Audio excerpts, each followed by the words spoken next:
الشيطان الرجيم.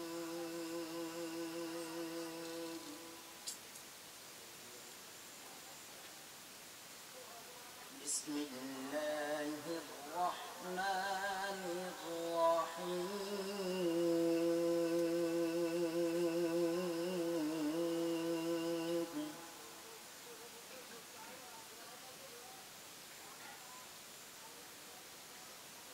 تبارك الذي جعل في السماء بروجا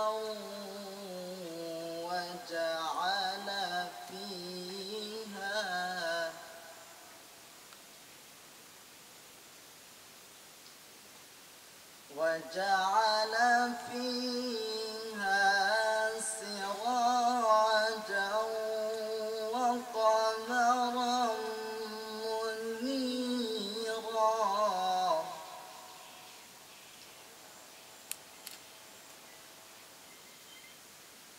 وهو الذي جعل الليل والنهار خلفة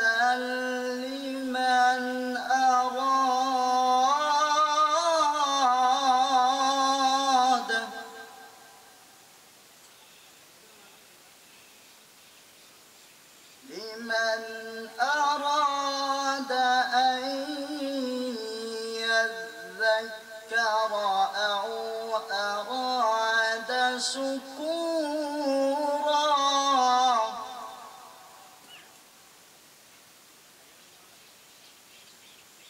وعباد الرحمن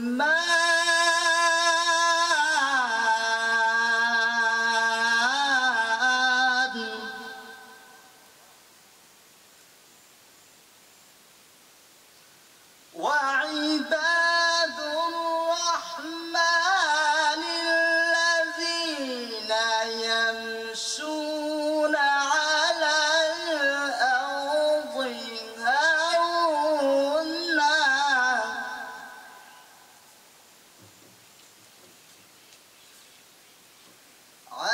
الأرض هونا وإذا خاطبهم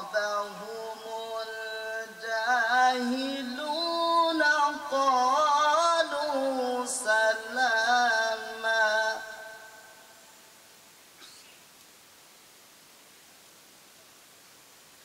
والذين يبيتون لربهم سجدا وقياما.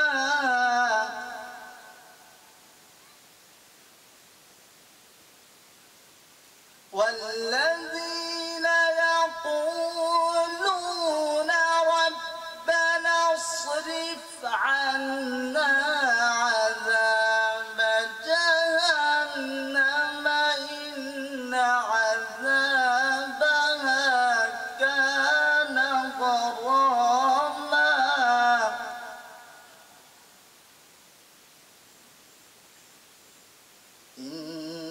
إنها ساءت مستقرا ومقاما.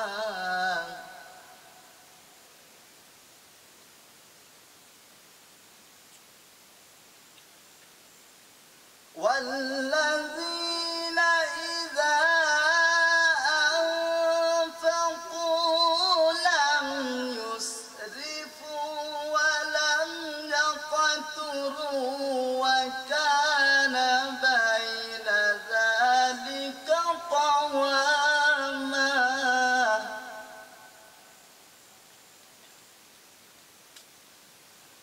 والذين لا يدعون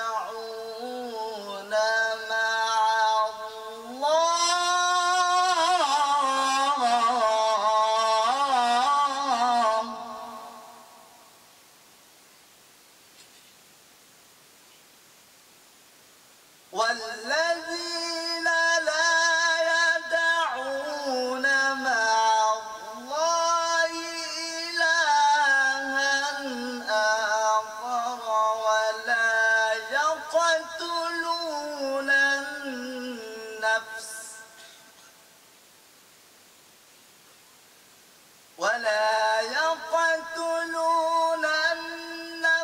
التي حرم الله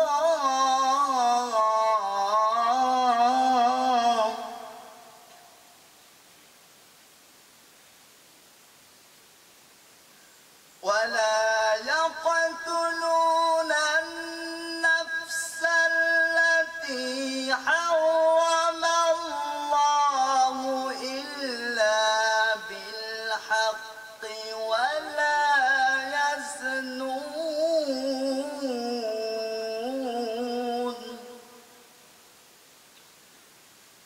ومن يفعل ذلك يلقى أثاما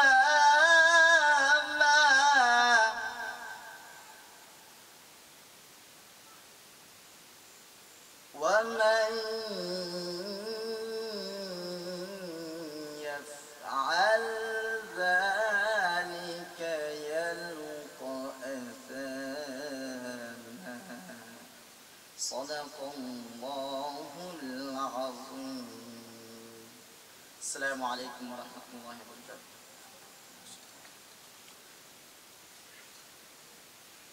আলহামদুলিল্লাহ সুম্মা আলহামদুলিল্লাহ।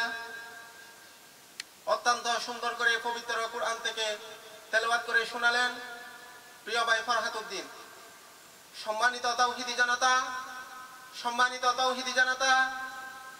2 দিন ব্যাপী তাফসীরুল কুরআন মাহফিলের সমাপনী অধিবেশনে সভাপতিত্ব করবেন জনাব হযরতে মাওলানা আলী আহমদ সাহেব। সম্মানিত তাওহীদি জনতা, 2 দিন ব্যাপী বিশাল তাফসীরুল কুরআন মাহফিলে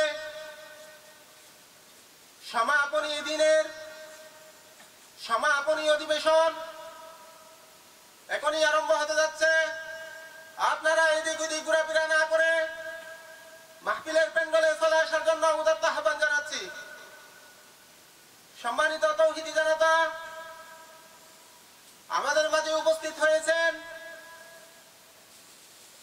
ঈদগাহ ইউনিয়নের সম্ভাব্য চেয়ারম্যান পদপ্রার্থী জনাব রাজিবুল হক চৌধুরী রিপু।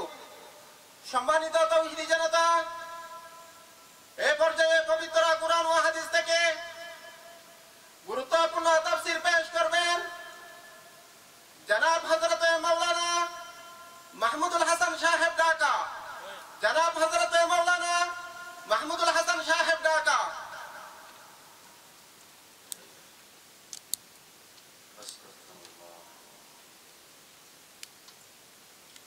السلام عليكم ورحمة الله تعالى وبركاته. إن الحمد لله نحمده ونستعينه ونستغفره ونؤمن به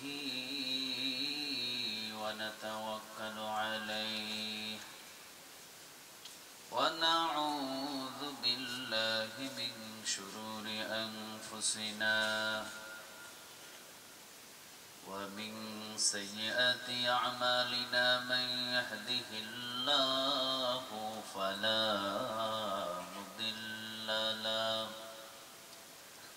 ومن يضلل فلا هادي له فلن تجد له وليا مرشدا ونشهد أن لا إله إلا الله وحده لا شريك له والذي لا ضد له ولا ند له لا مثل له ولا مثيل له لا وزير له ولا كفيل له لا شبه له ولا شبيح له لا ولد له ولا والد له وهو الواحد الفرد الصمد لم يلد ولم يولد ولم يكن له كفوا أحد ونشهد أن سيدنا ونبينا وحبيبنا وبشيرنا ونذيرنا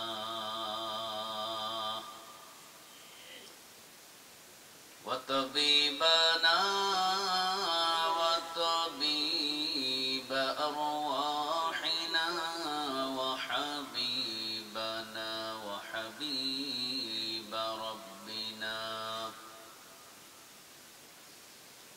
محمدا عبد الله ورسوله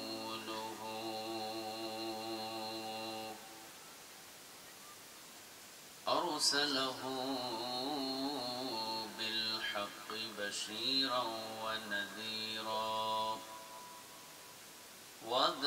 وداعيا إلى الله بإذنه وسراجا منيرا أما بعد فقد قال الله تعالى في كلامه المجيد وفي فرقانه الحميد أعوذ بالله من الشيطان الرجيم بسم الله الرحمن الرحيم إن الله وملائكته يصلون على النبي يا أيها الذين آمنوا صلوا عليه وسلموا تسليما اللهم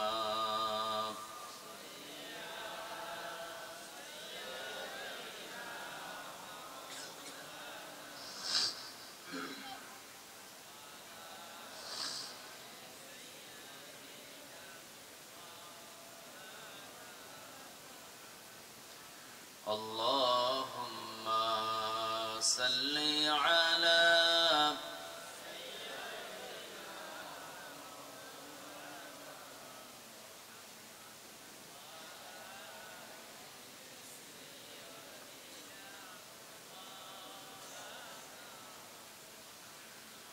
কত ব্যথা কত ভাবে সয়েছ যে তুমি তোমারি খুনে লাল তায়েফের ভূমি ফেরেশতা এসে ধ্বংসের হুকুম লৌহ মাখা মুহাম্মদ প্রাণীতে হাজর ওয়াল্লাহ ক্ষমা কর এটাই বাসি ওরা বোঝেনি যে আমি যে মুহাম্মদ হৃদয়ে মুহাম্মদ আল্লাহুম্মা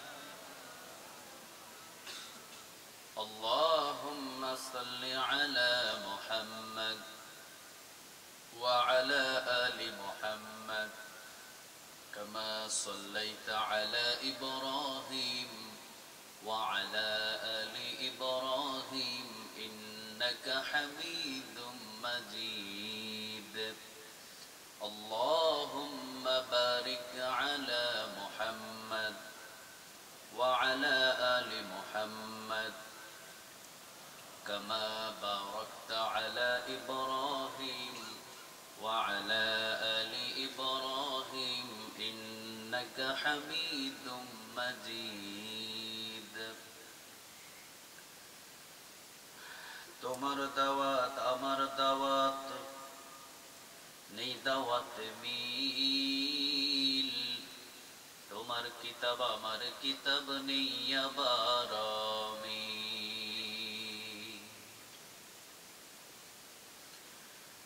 তোমার দাওয়াত আমার দাওয়াত নেই দাওয়াত মিল তোমার কিতাব আমার কিতাব নেই আবার মিল তোমার দাওয়াত মাংস পোলাও প্লেট ভরা ভাত আমার দাওয়াত জেলখানাতে দুর্বিষহরা তোমার দাওয়াতে সিঁড়ি নিচে তালাশ করা নেই আমার দাওয়াত ময়দানেতে দিন রাত করায়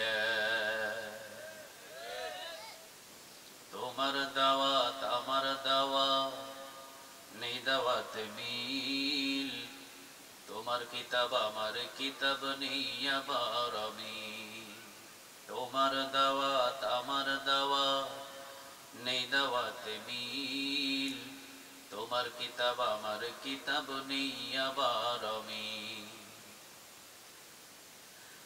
তোমার দাওয়াত দেখে না ঘুষ সমাজ ভরা সুদ তোমার দাওয়াত বৈধতা দেয় ফেরাউন নমরুদ আমার দাওয়াত ইসলাম আইন আল কোরআনের বল আমার দাওয়াত মানে না তো জুলুম বাজের দল তোমার দাওয়াত আমার দাওয়াত নেই দাওয়াত মিল তোমার কিতাব আমার কিতাব নেই আবার মিল তোমার কিতাব আমার কিতাব নেই আবার মিল তোমার কিতাব আমার কিতাব নেই আবার মিল আপনারা সবাই কেমন আছেন আলহামদুলিল্লাহ আমিও ভালো আছি আমাদের সবাইরে ভালো রাখেন কে সবাইরে সুস্থ রাখেন কে এই নিয়ামতটা কার আজকে যেখানে বসেছেন এই নিয়ামতটা কার যে জমিনে বসেছেন এই জমিনটা কার মাথার উপরে যে আসমান এই আসমানটা কার রাত করলেন কে আবার আগামীকাল সকাল করবেন কে আমরা যারা এখানে বসে আছি আমরা সবাই গোলাম কার আমরা আসলে কি গোলাম সবাই তো বললেন আমরা কি আসলে গোলাম সবাই গোলাম হ্যাঁ গোলামের কাজ হলো মালিকের হুকুম মতো চলা ঠিক কি না কিন্তু গোলাম যদি মালিক হওয়ার চেষ্টা করে সে গোলাম নয় সে গোলাম নামের বাটপার গোলাম কখনো মালিক হতে পারে না গোলাম গোলামই থাকে গোলাম গোলামই থাকতে হবে গোলাম যখন মালিকের মতো ব্যবহার করবে বোঝা যায় সে গোলাম নয় সে গোলাম নামের বাটপার চিল্লা বলেন ঠিক কি না তাহলে আমরা সবাই কি একটু আওয়াজ দিয়ে বলেন সবাই কি আমরা কি শুধু গোলাম নাকি গোলামের ঘরের গোলাম আমাদের বাবারা কি আমাদের মায়েরা কি আমরা কি গোলামের ঘরের গোলাম নাকি আমাদের 14 গোষ্ঠী গোলাম আদম আলাইহিস সালাম থেকে যারাই দুনিয়াতে এসেছে সবাই হলেন গোলাম চিল্লা বলেন ঠিক কিনা বিশ্বনবীজি নিজে নিজের পরিচয় দিতেন ইন্নী আব্দুল্লাহ আমি আল্লাহর গোলাম সুবহানাল্লাহ বলবেন না কি শান কি মর্যাদা সম্পন্ন আমার রাসূল তিনি নিজেকে বলতেন আল্লাহুম্মা ইন্নী আবদুক আল্লাহ আমি আপনার গোলাম, ওয়াবনু আবদিক ওয়াবনু আমাতিক নাসিয়াতি বিয়াদিক। আল্লাহ আমি আপনার গোলাম, বান্দার ঘরের গোলাম, মানে আমার বাবা আব্দুল্লাহ সেও ছিলেন আপনার গোলাম। বান্দির ঘরের গোলাম ওয়াবনু আমাতিক, বান্দির ঘরের গোলাম আমার মা আমিনা সেও আপনার গোলাম। নাসিয়াতি বিয়াদিক, আমি মুহাম্মাদের মাথার চুলের মুঠি আপনার হাতের মুঠোয়। কত ছোট মনে করতেন নিজেকে, আলহামদুলিল্লাহ বলবেন না? কোন টাইটেল ছিল না যার সামনে এবং পিছনে। আমাদের টাইটেলের জ্বালায় তো নামও খুঁজে পাওয়া যায় না, ঠিক কিনা? সামনে পিছনে টাইটেলে শেষ আমরা। আর এত টাইটেল দিয়ে কি করবেন আপনি? আপনার টাইটেল একজনের কাছ থেকে চাইবেন, বলেন তিনি কে? হাজার টাইটেল দিয়েছেন, অনেকে তো নামের আগে পরে টাইটেল না দিলে বক্তায় আসে না, হুজুর ঠিক কিনা? আহা, দেখছেন কি কারবার। আল্লাহ তুমি আমাদের সবাইরে কবুল করো, আরো জোরে বলেন আমিন। দক্ষিণ মাইজপাড়া ইসলামী আল জান্নাহ ছাত্র সংগঠনের উদ্যোগে 2 দিন ব্যাপী, কয়দিন সবাই বলেন? 2 দিন ব্যাপী তাফসীরুল কোরআন মাহফিল। আজকে সমাপনী দিন। গতকালকে যে ভাইয়েরা কথা বলেছেন, আল্লাহ তাদের প্রত্যেকটা কথা আমাদের প্রত্যেককে মানার তৌফিক দান করো, আমরা বলি আমিন।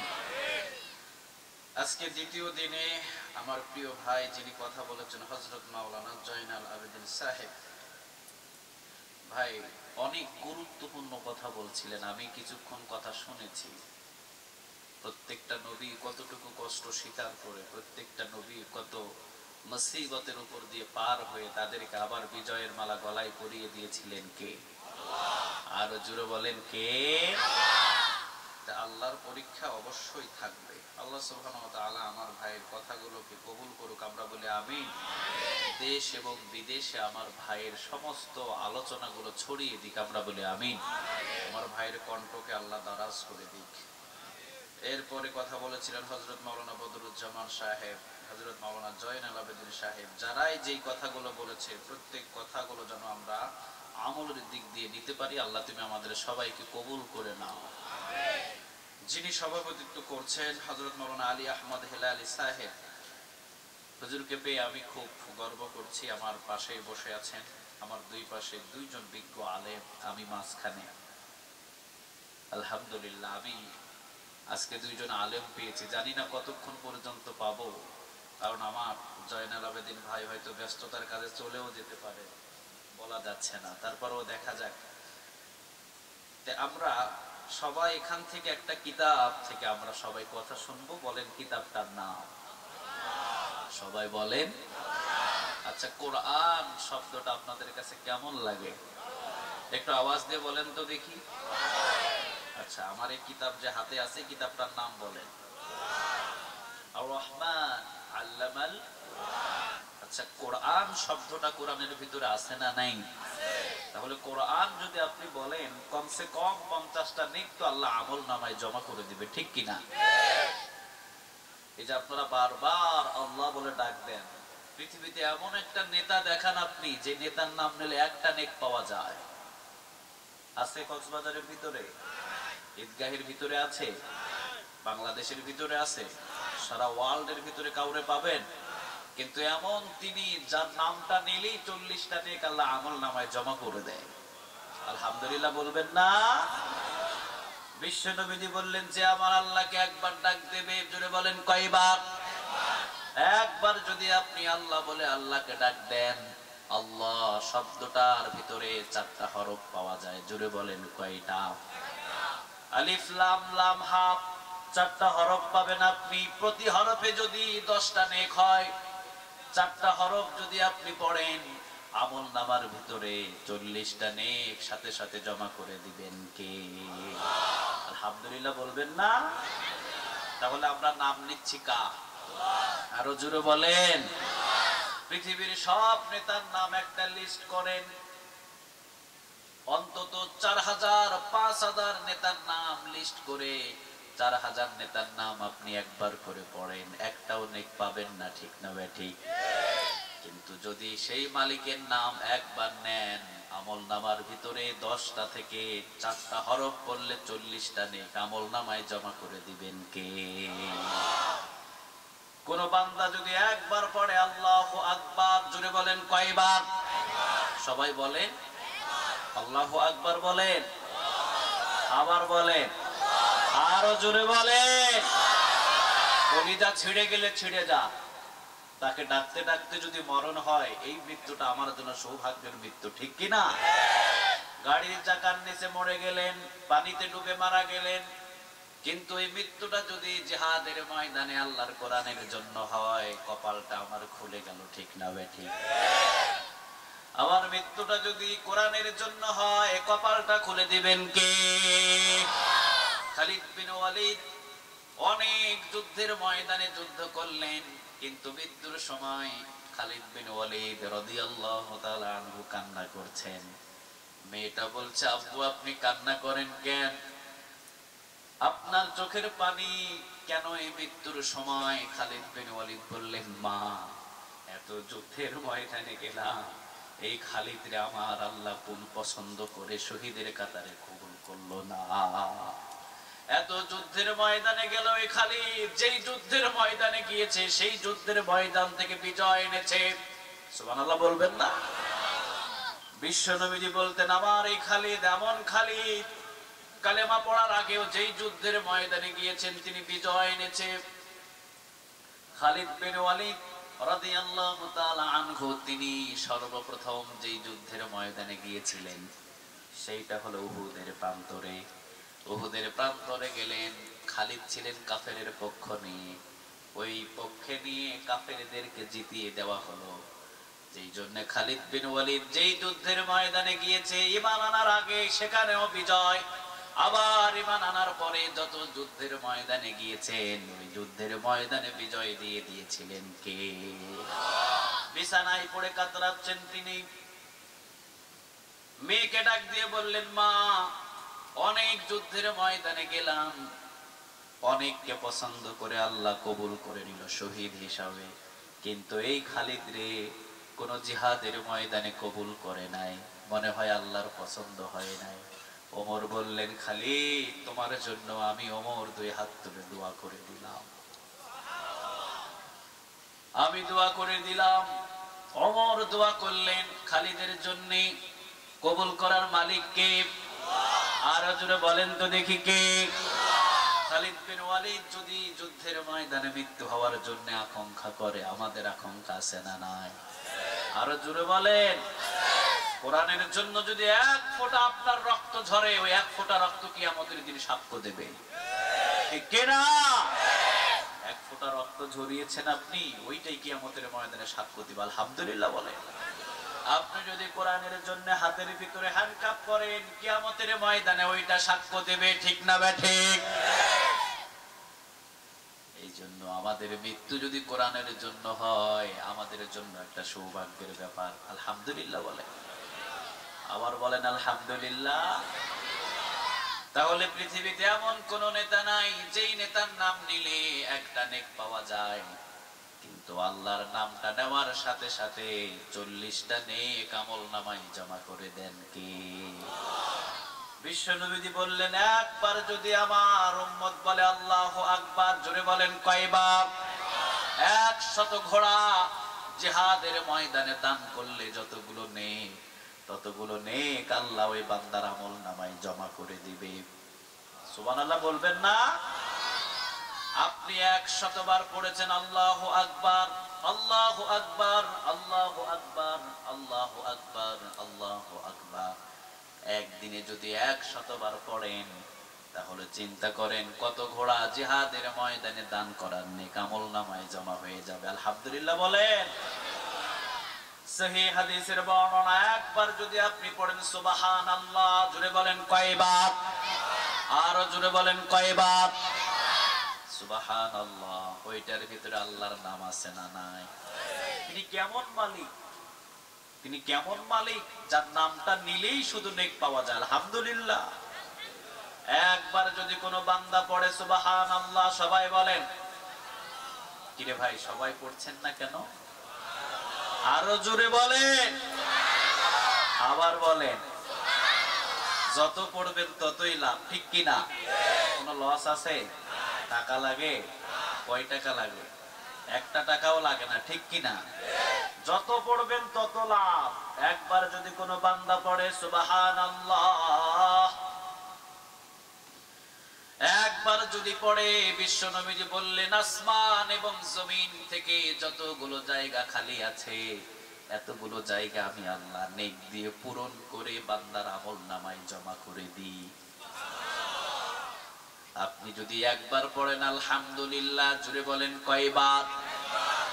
একবার যদি পড়েন আপনি আলহামদুলিল্লাহ, আল্লাহ রাব্বুল আলামিন বললেন বান্দা কারো তো প্রশংসা তুই করস নাই, কারো তো শুকরিয়া আদায় করস নাই, শুকরিয়া আদায় করলাম কার? যা বান্দা, মাছ যেভাবে পানির ভিতরে ডুবন্ত থাকে আমি আল্লাহ তোকে ধরে নিয়ে আমার সমস্ত নিয়ামতের ভিতরে ডুবাইয়া দিলাম। আলহামদুলিল্লাহ বলবেন না? আপনার বাড়ির পাশে যত গাছ আছে সব গাছগুলোতে ফল দিয়ে ভরপুর করে দিবেন কে? সন্তানদেরকে সুশিক্ষিত করবেন কে? যত আলহামদুলিল্লাহ পড়বেন চতুর্দিকে নিয়ামত দিয়ে আপনাকে ঘেরাও করে ফেলবে। আলহামদুলিল্লাহ বলেন, আরো জোরে বলেন আলহামদুলিল্লাহ। আমরা শুকরিয়া আদায় করলাম কার? সবাই বলেন কার? কোরআনের ময়দানে যারা বসতে পারে না তারা হলো কপাল পোড়া, ঠিক কি না? বলেন তো দেখি, মুরগি একটা যখনই আপনারা কি বলেন, 10টা ডিমের উপরে মুরগিটারে বসায়, ওটারে কি বলেন আপনারা? বাচ্চা উঠানোর জন্য খুমুরি পুরা, হ্যাঁ খুমুরি হুরা। আচ্ছা যাক, আমি বলতে পারতেছি। ডিমের উপরে একটা মুরগি 10টা ডিম নিতে পারে, ঠিক না বা ঠিক? যদি আপনি 1000 দেন হবে না।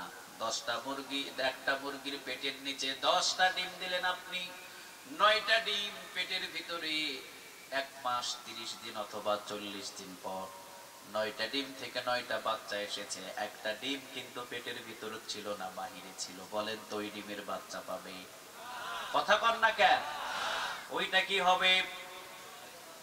ভাজি করে খাওয়া যায়? খাইছেন কোনদিন? কুকুরে খায়? কুকুরও খায় না, ওইটা একবারে বরবাদ, ঠিক কিনা? কোরআনের ময়দান যেখানে আঞ্জাম দেওয়া হয়, ওই কোরআনের ময়দান ছেড়ে দিয়ে যারা দোকানে বসে থাকে তাদেরকে ওইভাবে পচায়া দেয় কে? আরো জোরে বলে, খবরদার। কোরআনের ময়দান ছেড়ে দোকানে বসে থাকলে আল্লাহ রাগান্বিত হয়ে যাবে, ঠিক কিনা? এখানে যদি আজকে কোরআনের আঞ্জাম না দেওয়া হতো সেটা আলাদা ব্যাপার। মসজিদে নামাজ হয়, আপনি দোকান খুলে নিয়ে বসে আছেন মসজিদেরই মার্কেটে, নারাজ হয়ে যাবেন কে? আরো জোরে বলেন কে? এই জন্য সাবধান। কোরআনের ময়দান সাজানো হয়েছে এখানে, তুমি 10 হাত দূরে ওখানে দোকানে বসে বসে সিগারেট খাও মিয়া, তোমার মতো কপাল পোড়ার কেউ আছে? এই কোরআনের ময়দানে যদি বসেন আল্লাহ জীবনের গুনাহ মাফ করে দিবে। আলহামদুলিল্লাহ জোরে বলেন। সহিহ বুখারীতে যে হাদিস, জীবনের গুনাহ আল্লাহ মাফ করেন, ফেরেশতারা সাক্ষ্য দেয়, ওই সাক্ষীর খাতিরে জীবনের গুনাহগুলো আমাদের মাফ করে দেন কে? মুসনাদ আহমদে হাদিসটি এসেছে, যারা এই কোরআনের ময়দানে বসে সামিয়ানা থেকে বাগির হওয়ার আগে আল্লাহ তাদের পিছনের গুনাহ মাফ করে দেন। আবার এই কোরআনের একটা আয়াত নিয়ে যদি আপনি অল্প সময় ব্যয় করেন 500 কবুল হওয়া নফল নামাজের নেক আমলনামায় জমা করে দেন কে? অন্য বর্ণনা এসেছে 60 বছর নফল ইবাদত করলে যত নেক পাবেন আপনি, কোরআন নিয়ে রাতের বেলা অল্প সময় বসলে 60 বছর নফল ইবাদতের নেক আল্লাহ আমলনামা জমা করে দেন। আপনি বল্টু মিয়ার চার দোকানে বসেন তো কয়টা নেক পান? পাবেন? আব্দুল কুদ্দুসের ডিমের দোকানে বসেন তো কয়টা নেক পান? পাবেন ডিম, পাবেন কি? কিন্তু কোন নেক পাওয়া। কিন্তু এখানে বসে থাকবেন, প্রত্যেক সেকেন্ডে সেকেন্ডে ফেরেশতারা শুধু নেক লিখতেছে। আলহামদুলিল্লাহ বলেন। কারণ এই জায়গার ভিতরে শান্তি কম না বেশি? সেকেন্ডে সেকেন্ডে আমরা নাম জপছি কার? আমরা সেকেন্ডে সেকেন্ডে জপি সুবহানাল্লাহ, আলহামদুলিল্লাহ, লা ইলাহা। লা ইলাহা ইল্লাল্লাহু মুহাম্মাদুর রাসূলুল্লাহ সাল্লাল্লাহু আলাইহি ওয়াসাল্লাম। এগুলো সব তাসবিহ কার? আরো জোরে বলে। এই কালিমাটা একবার পড়লেন, জোরে বলেন কয়বার? বিশ্বনবী কি বললেন, একবার যদি কোনো আমার ইমানদার বান্দা আমার উম্মত কালেমা পড়ে, কয়বার বলে? সবাই পড়েন, লা ইলাহা ইল্লাল্লাহু মুহাম্মাদুর রাসূলুল্লাহ। আমরা বললাম না? পড়ছি তো? সহিহ হাদিসের বর্ণনা, জান্নাতের ভিতরে একটা গাছ তৈরি হয়েছে, উসকুনি কালেমা যাকে বলা হয়। উসকুনি কালেমার একটা গাছ এখন তৈরি হয়ে গেল, ওইটা এখন দোলাদুলি করছে। আল্লাহ বলছেন স্থির হ, স্থির হ, শান্ত হ। আপনার সামনে যদি একটা মানুষ খালি দোলাদুলি করে, লাপালাপি করে, ভালো লাগে? কথা কর না কেন? ভালো লাগে? পেটের ব্যথা যখন শুরু হয়ে যায় তখন বলে মা মরে গেলাম, শেষ হয়ে গেলাম, তাড়াতাড়ি নিয়ে তারে টানা হিচড়া শুরু করে, ঠিক না বেঠিক? গাছটা শুধু দোলাদুলি করে। আল্লাহ বলেন স্থির হ, উসকুনি কালেমা, স্থির হ। গাছটার জবান খোলা থাকে, বলে আল্লাহ যে দুনিয়ার জমিনের ভিতরে আমাকে তেলাওয়াত করেছে তার গুনাহ না মাফ করা পর্যন্ত আমি স্থির হব না। কি মনে করছেন আপনি এই কালিমাটারে? এটা কি সাধারণ কালিমা? অসাধারণ কালিমা। এই কালিমাটা দিবেন কে? আরো জোরে বলেন।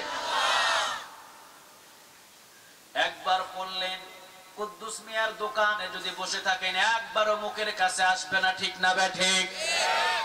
এই জায়গায় বসবেন, আলেমও বলবে, সাথে সাথে আপনিও বললেন, নেকটা দিয়ে দিলেন কে? উসকুনি কালেমা বলে আল্লাহ এই গোলামটারে আপনি মাফ করে দেন। আল্লাহ বলেন উসকুনি কালেমা, শান্ত হ। যখন গোলামের মগজের ভিতরে ছিলি, মুখ দিয়ে বাহির হয় নাই, তখনই তার পিছনের গুনাহ আমি আল্লাহ মাফ করেছি।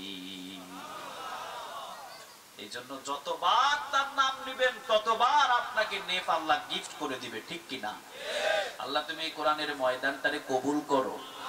আরো জোরে বলেন আমিন। এই জন্য তিনি এমন রব, নামটা নিলেই সাথে সাথে আমল নামায় নেক জমা হয়ে যায়। পৃথিবীর এমন কোন নেতা নাই যার নাম নিলে আপনি একটা নেক পাবেন। কিন্তু এমন মালিকের আলোচনা শোনার জন্য আমরা বসেছি, যার কথা শুনলেই আমল নামার ভিতরে নেক দিয়ে পূরণ করে দেন কে? এবার আপনি বলেন, আমাদের মালিক হলেন আল্লাহ। আমরা যখন দুনিয়া থেকে বিদায় হয়ে যাব তখন আমাদের আপন কে?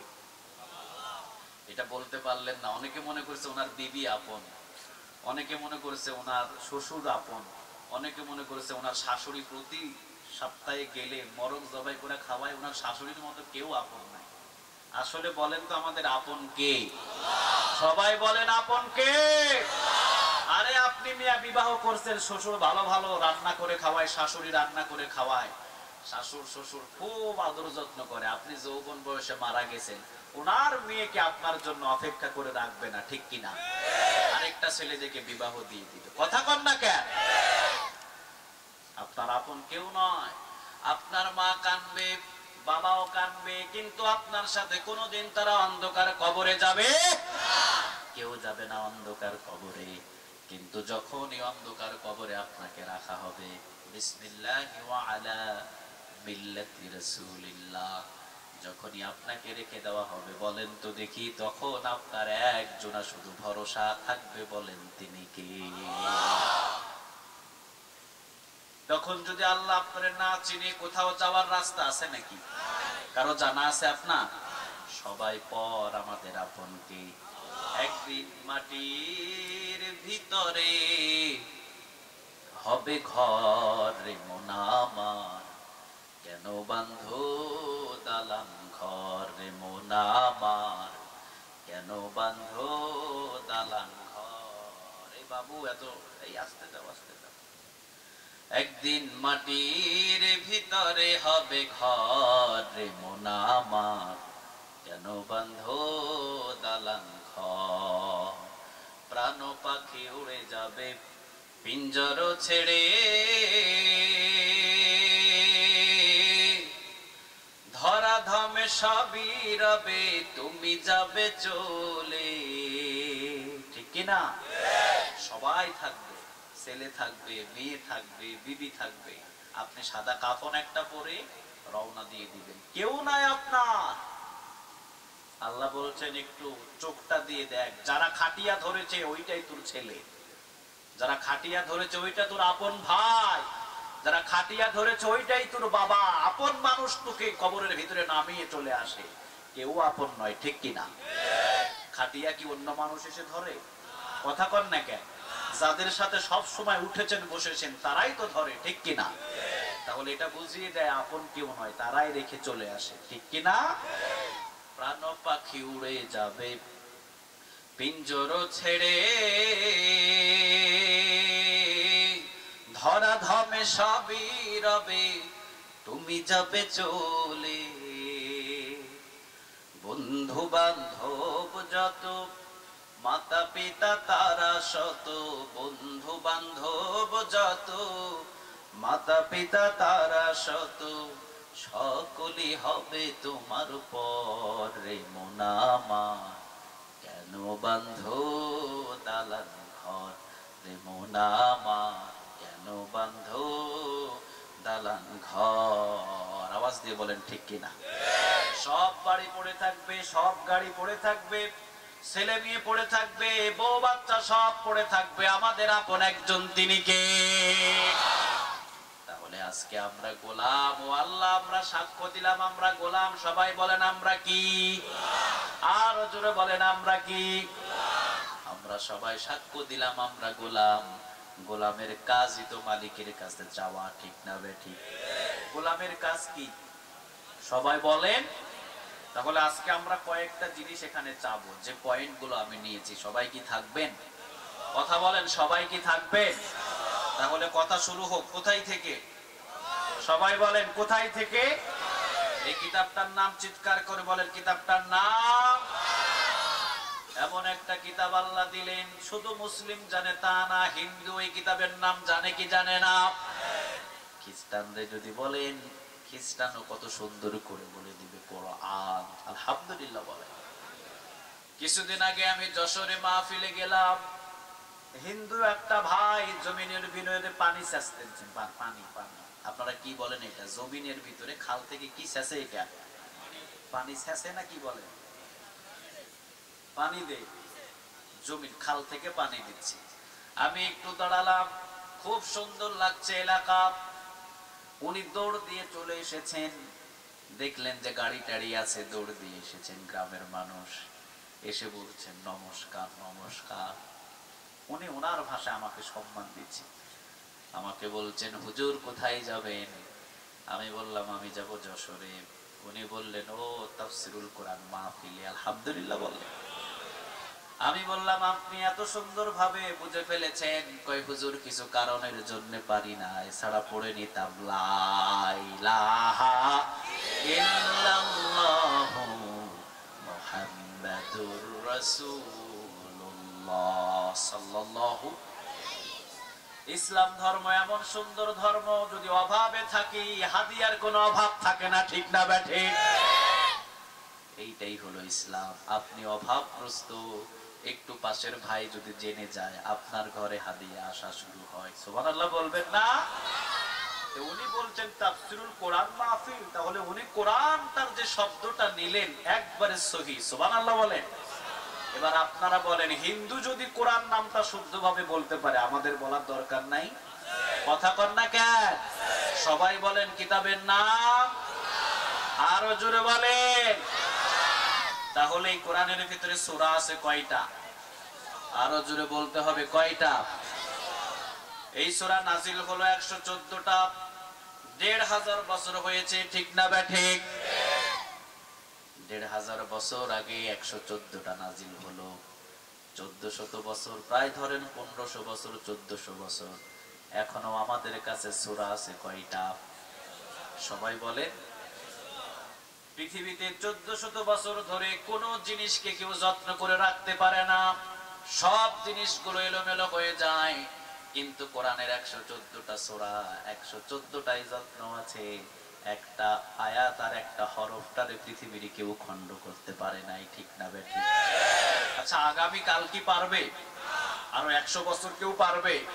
আরো যদি 14,000 নয় 14 লক্ষ বছরও যদি যায়, কোরআনের একটা আয়াতটাকে কেউ খণ্ড করতে পারবে না, ঠিক কিনা? কারণ কোরআনের হেফাজতের দায়িত্ব পৃথিবীর কেউ নেই নাই। কোরআনের হেফাজতের দায়িত্বটা নিলেন কে? আলহামদুলিল্লাহ বলবেন না? আল্লাহ রাব্বুল আলামিন বললেন, ইন্না নাহনু নাযালনা যিকরা ওয়া ইন্না লাহু লাহাফিজুন। নবী, কোরআনটাকে আমি আল্লাহ রাব্বুল আলামিন নাজিল করেছি। নাজিল করলেন কে? আওয়াজ দিয়ে আল্লাহর নাম নেন। নাজিল করলেন কে? আল্লাহর নাম যখনই নিবেন কলিজাটা ছিঁড়ে নিবেন। যত গুনাহ আছে সব আল্লাহ মাফ করবে।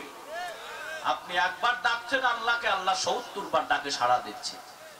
কি মনে করছেন আপনি? আপনি যা আল্লাহরে ভালোবাসেন না, আল্লাহ তার চাইতে আপনারে বেশি ভালোবাসে।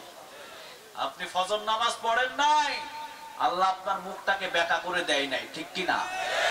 আপনি যখন নামাজ পড়েন নাই, আল্লাহ রাগান্বিত হন নাই। আপনি আল্লাহ বলেছেন জোহর পড়ে নাই, তাতে কি হয়েছে? আসর পড়বে। সুবহানাল্লাহ বলবেন না? আসর পড়লেন না, আল্লাহ বলেন আসর পড়ে না, আমার বান্দা মাগরিব পড়বে। মাগরিব পড়লেন না, আল্লাহ বলেন আমার বান্দা মাগরিব পড়ে নাই, ঘুমানোর আগে এশার নামাজ পড়বে। আবার এশার নামাজ পড়লেন না, ঘরের ভিতরে খাবার চলে গেলেন, রুই মাছ, কাতলা মাছ, মরগ গরু, 10 রকমের আইটেম খাবার, রিজিক দেন কে? কিন্তু আল্লাহ তো বললেন না, তোর রিজিক গুলো আমি জ্বালিয়ে দিব না। আল্লাহ বলেন নামাজ পড়স নাই, তাতে কি হয়েছে? খা। আলহামদুলিল্লাহ বলবেন না? নামাজ পড়স নাই, তাতে কি হয়েছে? খা। আপনি একদিন পড়লেন না, 2 দিন পড়লেন না, 3 দিন পড়লেন না, জুমার দিনে ওযু করে গোসল করে তাড়াহুড়া করে হাজিরে হয়েছেন। আল্লাহ বললেন জুমার নামাজের বিনিময়ে 1 সপ্তাহের গুনাহ আমি আল্লাহ মাফ করে দিলাম। ভালোবাসেন কে? আরো জোরে বলেন কে? কত নিয়ামত! আপনি 1 হাত আল্লাহর দিকে যাবেন, আল্লাহ বলে আমি 2 হাত আসবো। তুই একবার ডাকবি, আমি আল্লাহ 70 বার তোর ডাকে সাড়া দেব। আপনি যাবেন 10 হাত, আল্লাহ বলে আমি আল্লাহর দয়া মায়া তোর কাছে আসবে 20 হাত। আপনি গভীর রাতে ডাকবেন, গভীর রাতের ডাকটাও পছন্দ করেন কে? আরো জোরে বলেন কে? পেঁয়াজের যখন টান পড়লো, তখন পেঁয়াজের কেজি হয়েছিল কত কক্সবাজারে? 200। যেই জিনিসের টান পড়ে বাজারে, ওই জিনিসের দাম বাড়ে না কমে? গরুর টান যখন পড়ে, গরুর দাম বাড়ে না কমে? চালের যখন টান পড়ে, চালের দাম বাড়ে না কমে? আল্লাহ বলেন রাত যত গভীর হয়ে যায়, সব মানুষগুলো ঘুমিয়ে যায়, আমার ইবাদতের বাজারটা তখন খালি থাকে, টান পড়ে যায়। ওই সময় যদি আমি আল্লাহরে কেউ ডাকে, আমি আল্লাহ তার দামটা বাড়াইয়া দিই। আলহামদুলিল্লাহ বলবেন না? তাহাজ্জুদ নামাজ যারা পড়েন, তাদের সম্মান মর্যাদা প্রায় আরশ পর্যন্ত পৌঁছায়া দেন কে?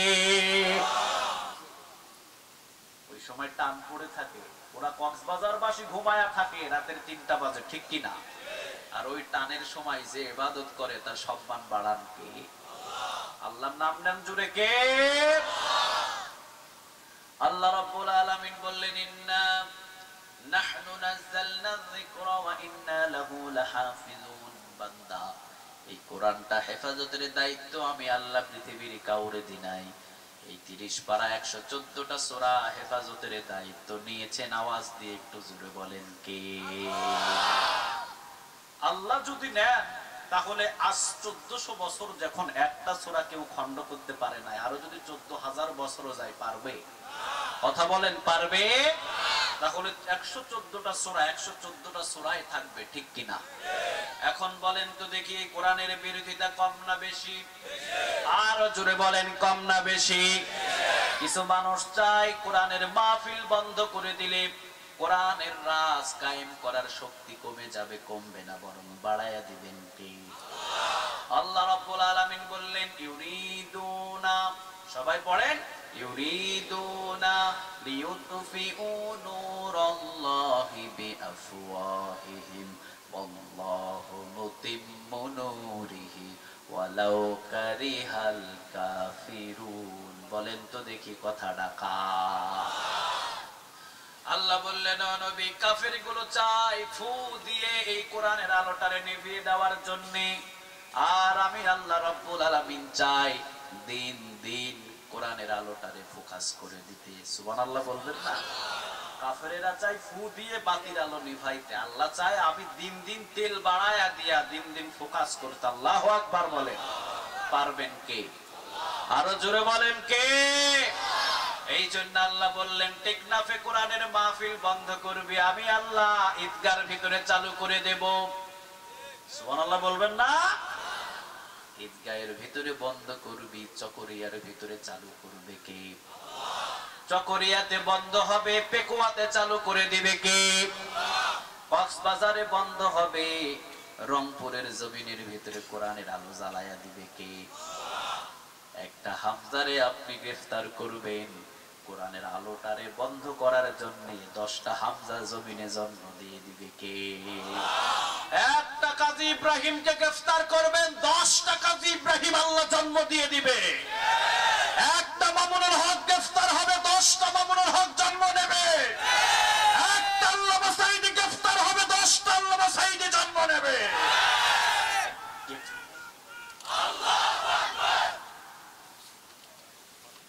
বুঝতে হবে আপনাদের, ফু দিয়ে কখনো কোরআনের আলো নিভানো যাবে? আরো জোরে বলেন যাবে? এটা হলো কোরআন, কারণ এই আলোটারে ফোকাস করবেন কে? আরো জোরে বলেন। এই মাহফিল বন্ধ করে দিয়ে কি কোরআনের আলো নিভানো যাবে? সবাই বলেন যাবে? যদি চিন্তা ভাবনা কারো থাকে এটা ডিলিট করে দেন। ডিলিট করলে কি কিছু থাকে? কথা কন না কেন? এই আয়াতটা সবার কাছে পুষিয়ে দিবেন। ইউরিদুনা লিইউতফিউ নূরাল্লাহি বিআফওয়াহিহিম ওয়াল্লাহু মুতিম্মু নূরিহি ওয়ালাউ কারিহাল কাফিরুন। বলেন তো দেখি কথাটা কার? আল্লাহ বললেন নবী আপনার উম্মতদের সবাইকে জানিয়ে দিন, আমি আল্লাহ রাব্বুল আলামিন যত কোরআন হেফাজতের দায়িত্ব নিয়েছি, কাফেরগুলো চায় ফু দিয়ে কোরআনের আলোটারে নিভাইয়া দেওয়ার জন্য, আর আমি আল্লাহ চাই দিন দিন কোরআনের আলোটারে ফোকাস করার জন্য। সুবহানাল্লাহ বলবেন। আগে ছিল কোরআন শুধুমাত্র মসজিদে, এরপরে কোরআন আসলো মাদ্রাসায়, ঠিক না ব্যাঠিক? সারা বাংলাদেশ যদি এখন মাদ্রাসা খুঁজেন 6 লাখেরও বেশি মাদ্রাসা পাবেন। আলহামদুলিল্লাহ বলেন। যেই বাংলার জমিনের ভিতরে 3.5 লক্ষ মসজিদ, এখন যদি মসজিদের তালিকা করেন অন্তত কমসে কম 7 লাখেরও বেশি বাংলাদেশে মসজিদ পাবেন। সুবহানাল্লাহ বলবেন না? যেই মসজিদ বাংলাদেশে মোটেও ছিল 1 লাখ নয়, 50 বছর 60 বছরের ভিতরে মসজিদ বাড়ছে মানে ইমানদার লোক বাড়ছে, ঠিক না ব্যাঠিক? এই জন্য আগে ছিল কোরআন মসজিদে, মসজিদ থেকে আসলো মাদ্রাসায়, দিন দিন বাড়ছে। আবার মাদ্রাসা থেকে এখন এসেছে ময়দানে, কোরআনের ময়দানে। সারা বাংলাদেশে যদি আপনি তাফসীরুল কোরআন মাহফিলের হিসাব করেন, প্রতিদিনে অন্তত 400-এরও বেশি কোরআনের মাহফিল হয়। আপনাদের কক্সবাজারে যদি তালাশ করেন প্রতিদিন 100-এরও বেশি হয়, ঠিক না ব্যাঠিক? প্রতিদিন যদি 100 হয় তাহলে এই 4 মাসে কত হয়? আলহামদুলিল্লাহ বলবেন না? যেই কোরআন ছিল মসজিদে, মসজিদ থেকে আসলো মাদ্রাসায়, মাদ্রাসা থেকে এখন এসেছে কোরআনের ময়দানে। এই কোরআনটা পার্লামেন্টে যাইতেও দেরি হবে না, কারণ আল্লাহ বললেন আমি দিন দিন কোরআনের আলোটারে ফোকাস করব, দিন দিন ফোকাস করে দেব। মসজিদ থেকে আনলাম মাদ্রাসায়, মাদ্রাসা থেকে এখন ময়দানে। আবার এই কোরআনটা ঠিক পার্লামেন্ট পর্যন্ত পৌঁছিয়ে দিতে পারেন কে? 114টা একটাকেও খণ্ড করতে পারবেন না, ফু দিয়ে নিভাইতে পারবেন না। ভুল ধারণা, ফু দিয়ে কখনো নেভানো যায় না। মাদ্রাসার গেট বন্ধ করে দিয়ে কোরআনের তালিম বন্ধ করা যায় না, মাহফিল বন্ধ করে দিয়ে কোরআনের তালিম বন্ধ করা যায় না, মসজিদের গেট বন্ধ করে দিয়ে কোরআনের তালিম বন্ধ করা যায় না। ইমামের কণ্ঠটাকে চেপে ধরে কোরআনের তালিম বন্ধ করা যায় না, কারণ এই কোরআনের সমস্ত আলোটারে ফোকাস করেন কে? আলহামদুলিল্লাহ বলবেন না? এটা আমার দায়িত্ব নয়, দায়িত্বটা কার? আরো জোরে বলেন। তাহলে এই কোরআনের ভিতরে সূরা আছে 100 কয়টা? আরো জোরে বলেন কয়টা? জানেন কয়টা? 114টাও অনেক হাফেজ সাহেবেরা জানে, ঠিক না বেঠিক? আমি দোয়া করি বাংলাদেশের ভিতরে লাখ লাখ হাফেজ বাড়ছে, আলহামদুলিল্লাহ বল। সারা ওয়ার্ল্ডের ভিতরে চ্যাম্পিয়ন এই বাংলাদেশের ছাত্রগুলো, সুবহানাল্লাহ বলবেন না? এটা একটা নিয়ামত। 6 বছর 7 বছর 8 বছরের শিশু সৌদি বলেন, দুবাই বলেন, সারা ওয়ার্ল্ডের ভিতরে চ্যাম্পিয়ন হয়ে আসে, আলহামদুলিল্লাহ বলবেন না? সৌদিরা অবাক হয়ে যায়, কি রে 7-8 বছর কি খাওয়াইছে এরে খাওয়াইছে কি? এ কেমনে পারে এইভাবে কোরআন তেলাওয়াত করতে? ওরা অবাক হয়ে যায়। ওদের টাকার অভাব নাই, খাওয়ার অভাব নাই, গাড়ির অভাব নাই। আর আমার বাংলাদেশের যে ছাত্রগুলো চ্যাম্পিয়ন হয়, ডাইলের পানি খায়, ডাইলের পানি। কিসের পানি খায়? ডাইলের পানি। বিছানাটাও নাই, বালিশটা ইটের মতো শক্ত, অথচ এই শক্ত ইটের মতো বালিশে যে মাথাটা রাখে, ওই মাথাটাতে 30 পারা কোরআন ঢোকায়, আলহামদুলিল্লাহ বলেন। বাংলাদেশের ভিতরে সব চাইতে আমার বোঝা যায় হাফেজ বেশি, ঠিক না বেঠি? বাংলার জমিনে এত হাফেজ, আল্লাহু আকবার। এই জন্য আমরা বলি যেইভাবে কোরআনের মাহফিল বাড়ে, যেইভাবে মসজিদ বাড়ে, যেইভাবে মাদ্রাসা বাড়ে, আগামীর দিন হয়ে যাবে কোরআনের দিন, ঠিক না বেঠি? আগামীর দিন হয়ে যাবে ইসলামের দিন, আগামীর দিন হয়ে যাবে ইমাম মেহেদী আলাইহিস সালামের দিন। এটাকে ঠেকানোর মতন পৃথিবীর কারো ক্ষমতা নাই, কারণ মদত দেন কে? কথা বলেন। আপনি সারা দিন এই বাতিটারে ফোয়ান, নিভানো যাবে না, ঠিক না বেঠি? চট্টগ্রামের ভিতরে ছেলে একবারে বড় একটা চাকরি পেয়েছে, বাবা ঈদগার ভিতরে রিকশা চালায়। চট্টগ্রাম থেকে বলে, বাবা চট্টগ্রামের ভিতরে আসেন, বড় একটা চাকরি পেয়েছি, আমি 7 তলা ফ্ল্যাটে থাকি। ছেলে চলে গেছে, বাবা চলে গেছে চট্টগ্রামে, বাবারে উঠাইছে ঠিক 7 তলায়। কিন্তু বাবা তো গ্রামের মানুষ, বিড়ি না খাইলে বেটার ঘুমই আসে না, আছে না নাই? কারেন্ট ছিল না তখন, আজকে থেকে কি 50 বছর আগে ঈদগাহ কারেন্ট ছিল? কথা কর না কেন? তখন কি ছিল? চেরাগ বাতি। কি ছিল? চেরাগ বাতি নিভান কেমনে? মদিয়া নিভাই না? চেরাগ বাতিতে সিগারেট, আকিস বিড়ি ধরানো যায় কি যায় না? ছেলে বলছে, বাবা 7 তলা ফ্ল্যাটে আমি থাকি, খাবার খাওয়ায়া দিলাম, এশার নামাজ পড়লেন, এইবার ঘুমায়া যান। গোড়ার একটা অভ্যাস আছে, বিড়ি একটা না টানলে ঘুমই আসে না। বিড়ি ধরাবে কোথায়? চেরাগ বাতিতে তো বিড়ি ধরলেই বিড়ি ধরে যেত, ঠিক না ঠিক? চিন্তা করলো, কিরে 7 তলা ফ্ল্যাটে চেরাগ বাতি পামু কই? দেখে সাদা একটা বাতি জ্বলে, বিড়িটা লইয়া সাদা বাতিতে ধরছে। ধরবে? কথা কর না কেন? সারাদিন ধরে, সারা রাত ধরে আছে, বিড়ি ধরে না। চিন্তা করলো, যাক বিড়ি তো খাবার পারুম না, এবার ঘুমাতে হবে। ঘুমাইলে ফু দিয়া চেরাগ বাতি নিভাইয়া ফেলে। বেটা মনে করে ঘুমাই, বাতিটারে যাইয়া ফোয়ানো শুরু করেছে, বাতিরে ফোয়াইলে নিভবো। কথা কর না কেন? বাতি নিভে না, লঙ্গিটারে পাঞ্জা দিয়া লাইছে। আপনারা কি বলেন? হাঁটুর উপরে তুলে যেভাবে ঘুষা মারে, ঘুষ মারে, ঘুষ মারে। আচ্ছা, আপনি আমারে কক্সবাজারের ভাষা শিখিয়ে দিয়ে, ঘুষ মারে। আলহামদুলিল্লাহ। ঘুষ মায়েরা এবারে লাফায়া লাফায়া বাতিটারে ফোয়াই। বলেন তো দেখি, সারা রাত যদি এই বুড়া বেটা এই বাতিরে ফোয়াই নিভানো যাবে? কথা কন না কেন? ঘাম ছুটায় ফেলছে, টপ টপ টপ টপ করে ঘাম পড়তেছে, কিন্তু বাতি নিভে। আর বেটার তো অভ্যাস, বাতি নিয়ে না নিভাইলে ঘুমও আসে না। ফজরের আযান দিয়েছে, আসসালাতু খায়রুম মিনান নাওম। ছেলে চলে এসেছে, বাবা উঠেন উঠেন উঠেন। ফজরের আজান দিয়েছে, তাড়াতাড়ি উঠেন। বাবা পাই বাবা বাবা করিচ্ছে, বেটা কি বাতি জ্বালাইয়া দিয়া গেছো? সারা রাত ঘুমাইছি, বাতি নিভাইতাম পারি না। বেটা কি বাতি জ্বালাই দিয়া গেছিস তুই? ছেলে মুস্কি একটা হাসি দিয়ে বলে, আব্বা এই বাতি তো 1000 বার ফু দিলেও নিভবে না। এখানে একটা সুইচ আছে, সুইচটারে যদি অফ করেন বন্ধ হয়ে যাবে, ঠিক না বে ঠিক? এখানে যদি আপনি অফ করেন অফ হয়ে যাবে, এখানে অন করলে অন হয়ে যাবে। তবে বাবা এইটাই মেন সুইচ নয়, এই কারেন্টের একটা মেন সুইচ আছে, সেটা হলো কাপ্তা, যেখানে কারেন্ট তৈরি হয়। ওই সুইচটা যদি অফ হয়ে যায়, সারা বাংলাদেশের বাতি অফ হয়ে যাবে, ঠিক না বে ঠিক? যেখান থেকে কারেন্ট তৈরি হয় ওই জায়গার যদি অন করে দেয়, সারা বাংলাদেশের বাতিগুলো জ্বলে উঠবে। আল্লাহ বললেন, ইউরিদুনা লিউতফিউ নূরাল্লাহি বিআফওয়াহিহিম ওয়াল্লাহু মুতিম্মু নূরিহি ওয়ালাউ কারিহাল কাফিরুন। কাফেরেরা চাই কোরআনের আলোটারে ফু দিয়ে নিভানোর জন্য, পারবি না, কারণ এইটার মেন সুইচ লাউহে মাহফুজে রেখে দিয়েছেন কে?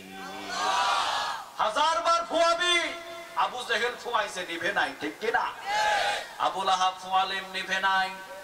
উদবা ফুয়ালেন, নিভে নাই। সাইবা ফুয়ালেন, নিভে নাই।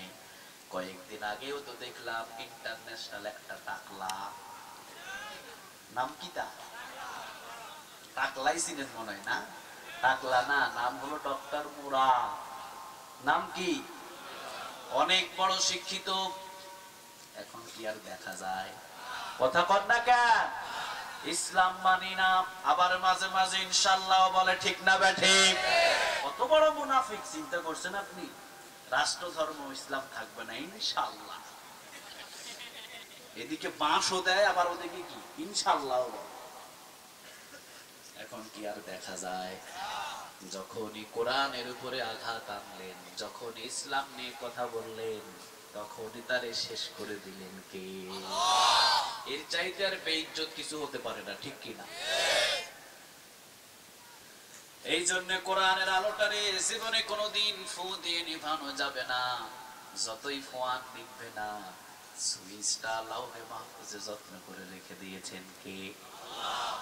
আল্লাহ রাব্বুল আলামিন বললেন, আবার এই কোরআনের ভিতরে আমি এমন একটা আকর্ষণ সৃষ্টি করেছি, যতবার শুনবি ততবার শুধু শুনতেই মনে চাইবে। আলহামদুলিল্লাহ বলে। আচ্ছা, আপনারা যারা কোরআন তেলাওয়াত জানেন, প্রতিদিনই তো তেলাওয়াত করেন, বিরক্ত লাগে? কথা বলেন, বিরক্ত লাগে?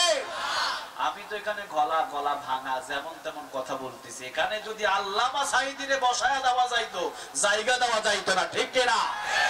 তারেক মনোয়ার সাহেবে যদি আসতো, জায়গা দেওয়া যাইতো না, ঠিক না বে ঠিক? আমার মিজান ভাইরে যদি বসায়া দিতেন, কোরআনের কত সুন্দর কণ্ঠ দিয়ে কথা বলতেন তিনি। মানুষ চাতক পাখির মতো বসে থাকতো, লাঠি দিয়া পিঠা নেওয়া সরানো যায় না। কথা কন না কেন? বলেন তো, কোরআনের প্রতি আকর্ষণ কম না বেশি? আকর্ষণটা দিলেন কে? একটা एग्जांपल দিলে বুঝবেন আপনি। সূরাতুল ফাতিহা, লা সালাতা ইল্লা বিফাতিহাতিল কিতাব, এমন কোন নামাজ নাই যে সূরাতুল ফাতিহা ছাড়া পড়া যায়, ঠিক কি না? আপনি যোহরের 4 রাকাত সুন্নাত পড়বেন, 4 বার সূরাতুল ফাতিহা লাগে। আপনি তাহাজ্জুদ নামাজ পড়বেন, সর্বপ্রথম কোন সূরা লাগে? আপনি নফল নামাজ পড়বেন, কোন সূরা লাগে? বিতির নামাজ পড়বেন, কোন সূরা লাগে? একটা নামাজি সারা দিন যদি 5 ওয়াক্ত নামাজ পড়ে, 40 থেকে 42 রাকাত নামাজ পড়লো, 40 থেকে 42 বার সূরাতুল ফাতিহা লাগে, ঠিক না বে ঠিক? এখন দেখেন, 40 থেকে 42 বার আপনি সূরাতুল ফাতিহা পড়লেন, কোনদিন বিরক্ত লাগছে? আজকে আর ভালো লাগে না সূরাতুল ফাতিহা, কতবার শুনতাম, আর ভালো লাগে না, অন্য একটা সূরা দিলে না মজা লাগতো, মনে হইছে এরকম? কথা বলেন। আপনি আন্দরকিল্লা শাহে জামে মসজিদে গেলেন, ইমাম সাহেব শুরু করলেন কোন সূরা দিয়া? কক্সবাজারের সৈকতে মসজিদে গেলেন, ইমাম সাহেব মাগরিব নামাজ শুরু করলো কোন সূরা দিয়া? বাইতুল মুকাররমে গেলেন, ইমাম সাহেব শুরু করলো কোন সূরা দিয়া? আবার মদিনায় চলে গেলেন, মসজিদে নববীতে ওই জায়গায় মাগরিবের নামাজ শুরু হলো কোন সূরা দিয়া? সব জায়গায় দেখলেন সূরা ফাতিহা, সূরা ফাতিহা, সূরা ফাতিহা। কিছুদিন আগে বাংলাদেশের ভিতরে একটা গান জটিল ভাবে ভাইরাল হয়েছিল। কুমিল্লার একটা ছেলে গাইলেন, ও পিয়া তুমি কোথায়? তুমি কোথায়, তোমারে খুঁজা পাই না কা, সারা বাংলাদেশ খুঁজে পাই না কিল্লাই। আসিল ওই গান, কথা কন না কেন, শোনেন নাই? এখনকার ছেলেরা বুঝবে না। ওপিয়া ওপিয়া তুমি কোথায়, কি ভাইরাল হলো আসিফ খানের এই গানটা, ঠিক কিনা? তখন আমরা ছোট্ট ছিলাম, একেবারে যে বেশি বড় তাও না, একবারে তখন আলেম বা দাখিল পাস করেছি, ওই সময়কার ঘটনা। 3 থেকে 4 বছর 5 বছর পর এই গানটা আর কেউ শোনে না। বোঝা গেল ভাইরাল হলো ঠিক, কিন্তু 3-4 বছর পর এই গান আর শোনে না, মানে এটা একবারে দাফন হয়ে গেছে, ঠিক কিনা? এরপরে আর একটা গান ভাইরাল হলো, ফেটে যায়, ছিঁড়ে যায়, তালি দেওয়ার কোনো বুদ্ধি নাই, যে শুনবি সেও ফেটে ছিঁড়ে যাবি। মমতাজ গাইলেন, বিয়ের অনুষ্ঠানে গান ছাড়া উদ্বোধনী হয় না, ঠিক না বেটি? এই গান সব জায়গায়, মাইকে বলেন, বক্সে বলেন, রিকশায় বলেন, এমনকি টয়লেটেও বাজতো এই গান। এখন কি আছে জনপ্রিয়তা? ওটার যৌবনকাল আছে, বৃদ্ধকাল আছে, মরে একদম দাফন হয়ে গেছে, ঠিক কিনা? কয়েকদিন আগে হলো বাদাম বাদাম, ফেসবুক খুললে না দেখলেও চলে আসে এটা, ঠিক না? এখন আর কি শুনে, কথা কন না কেন? কয়দিন একবারে বাম্পার সেই বাম্পার, এখন আর কেউ শুনে না। সূরাতুল ফাতিহা কি এমন, কথা কন না কেন? সারাদিন 40 থেকে 42 বার আপনি পড়লেন, সারাদিন 40 থেকে 42 বার আপনি শুনলেন। 1400 বছর হলো নাজিল হলো, আরো যদি 14,000 বছর যায়, সূরাতুল ফাতিহার দিন দিন যৌবন কাল বাড়বে, বৃদ্ধ হবে না, ঠিক না বেটি? আরো যদি 14,000 বছর যদি সূরাতুল ফাতিহা শুনি, আরো শুনতে ভালো লাগবে, জীবনে কোনো দিন এমন বিরক্ত আসবে না, কথা কন না কেন? এই কোরআনের আকর্ষণ দিয়ে দিলেন কে? সবাই বলেন, আরো জোরে বলে। এই জন্য কোরআন যতই শুনি ততই মজা লাগে, একটা কবিতার ভালো লাগে না, কিন্তু কোরআনের আয়াতগুলো যতই পড়ি ততই মজা লাগে, যতই শুনি ততই মজা লাগে। আকর্ষণ পৃথিবীর কেউ দেয় নাই, আকর্ষণটা দিয়ে দিলেন কে? সূরাতুল ফাতিহা একবার পড়বে, 15 পারা কোরআন তেলাওয়াতের নেক আল্লাহ আমল নামায় জমা করে দিবে। সূরা ইখলাস একবার পড়বেন, 10 পারা কোরআন তেলাওয়াতের নেক আল্লাহ আমল নামায় জমা করে দিবে। 10 বার সূরা ইখলাস পড়বেন, জান্নাতের ভিতরে একটা প্রাসাদ আল্লাহ তৈরি করে দিবে।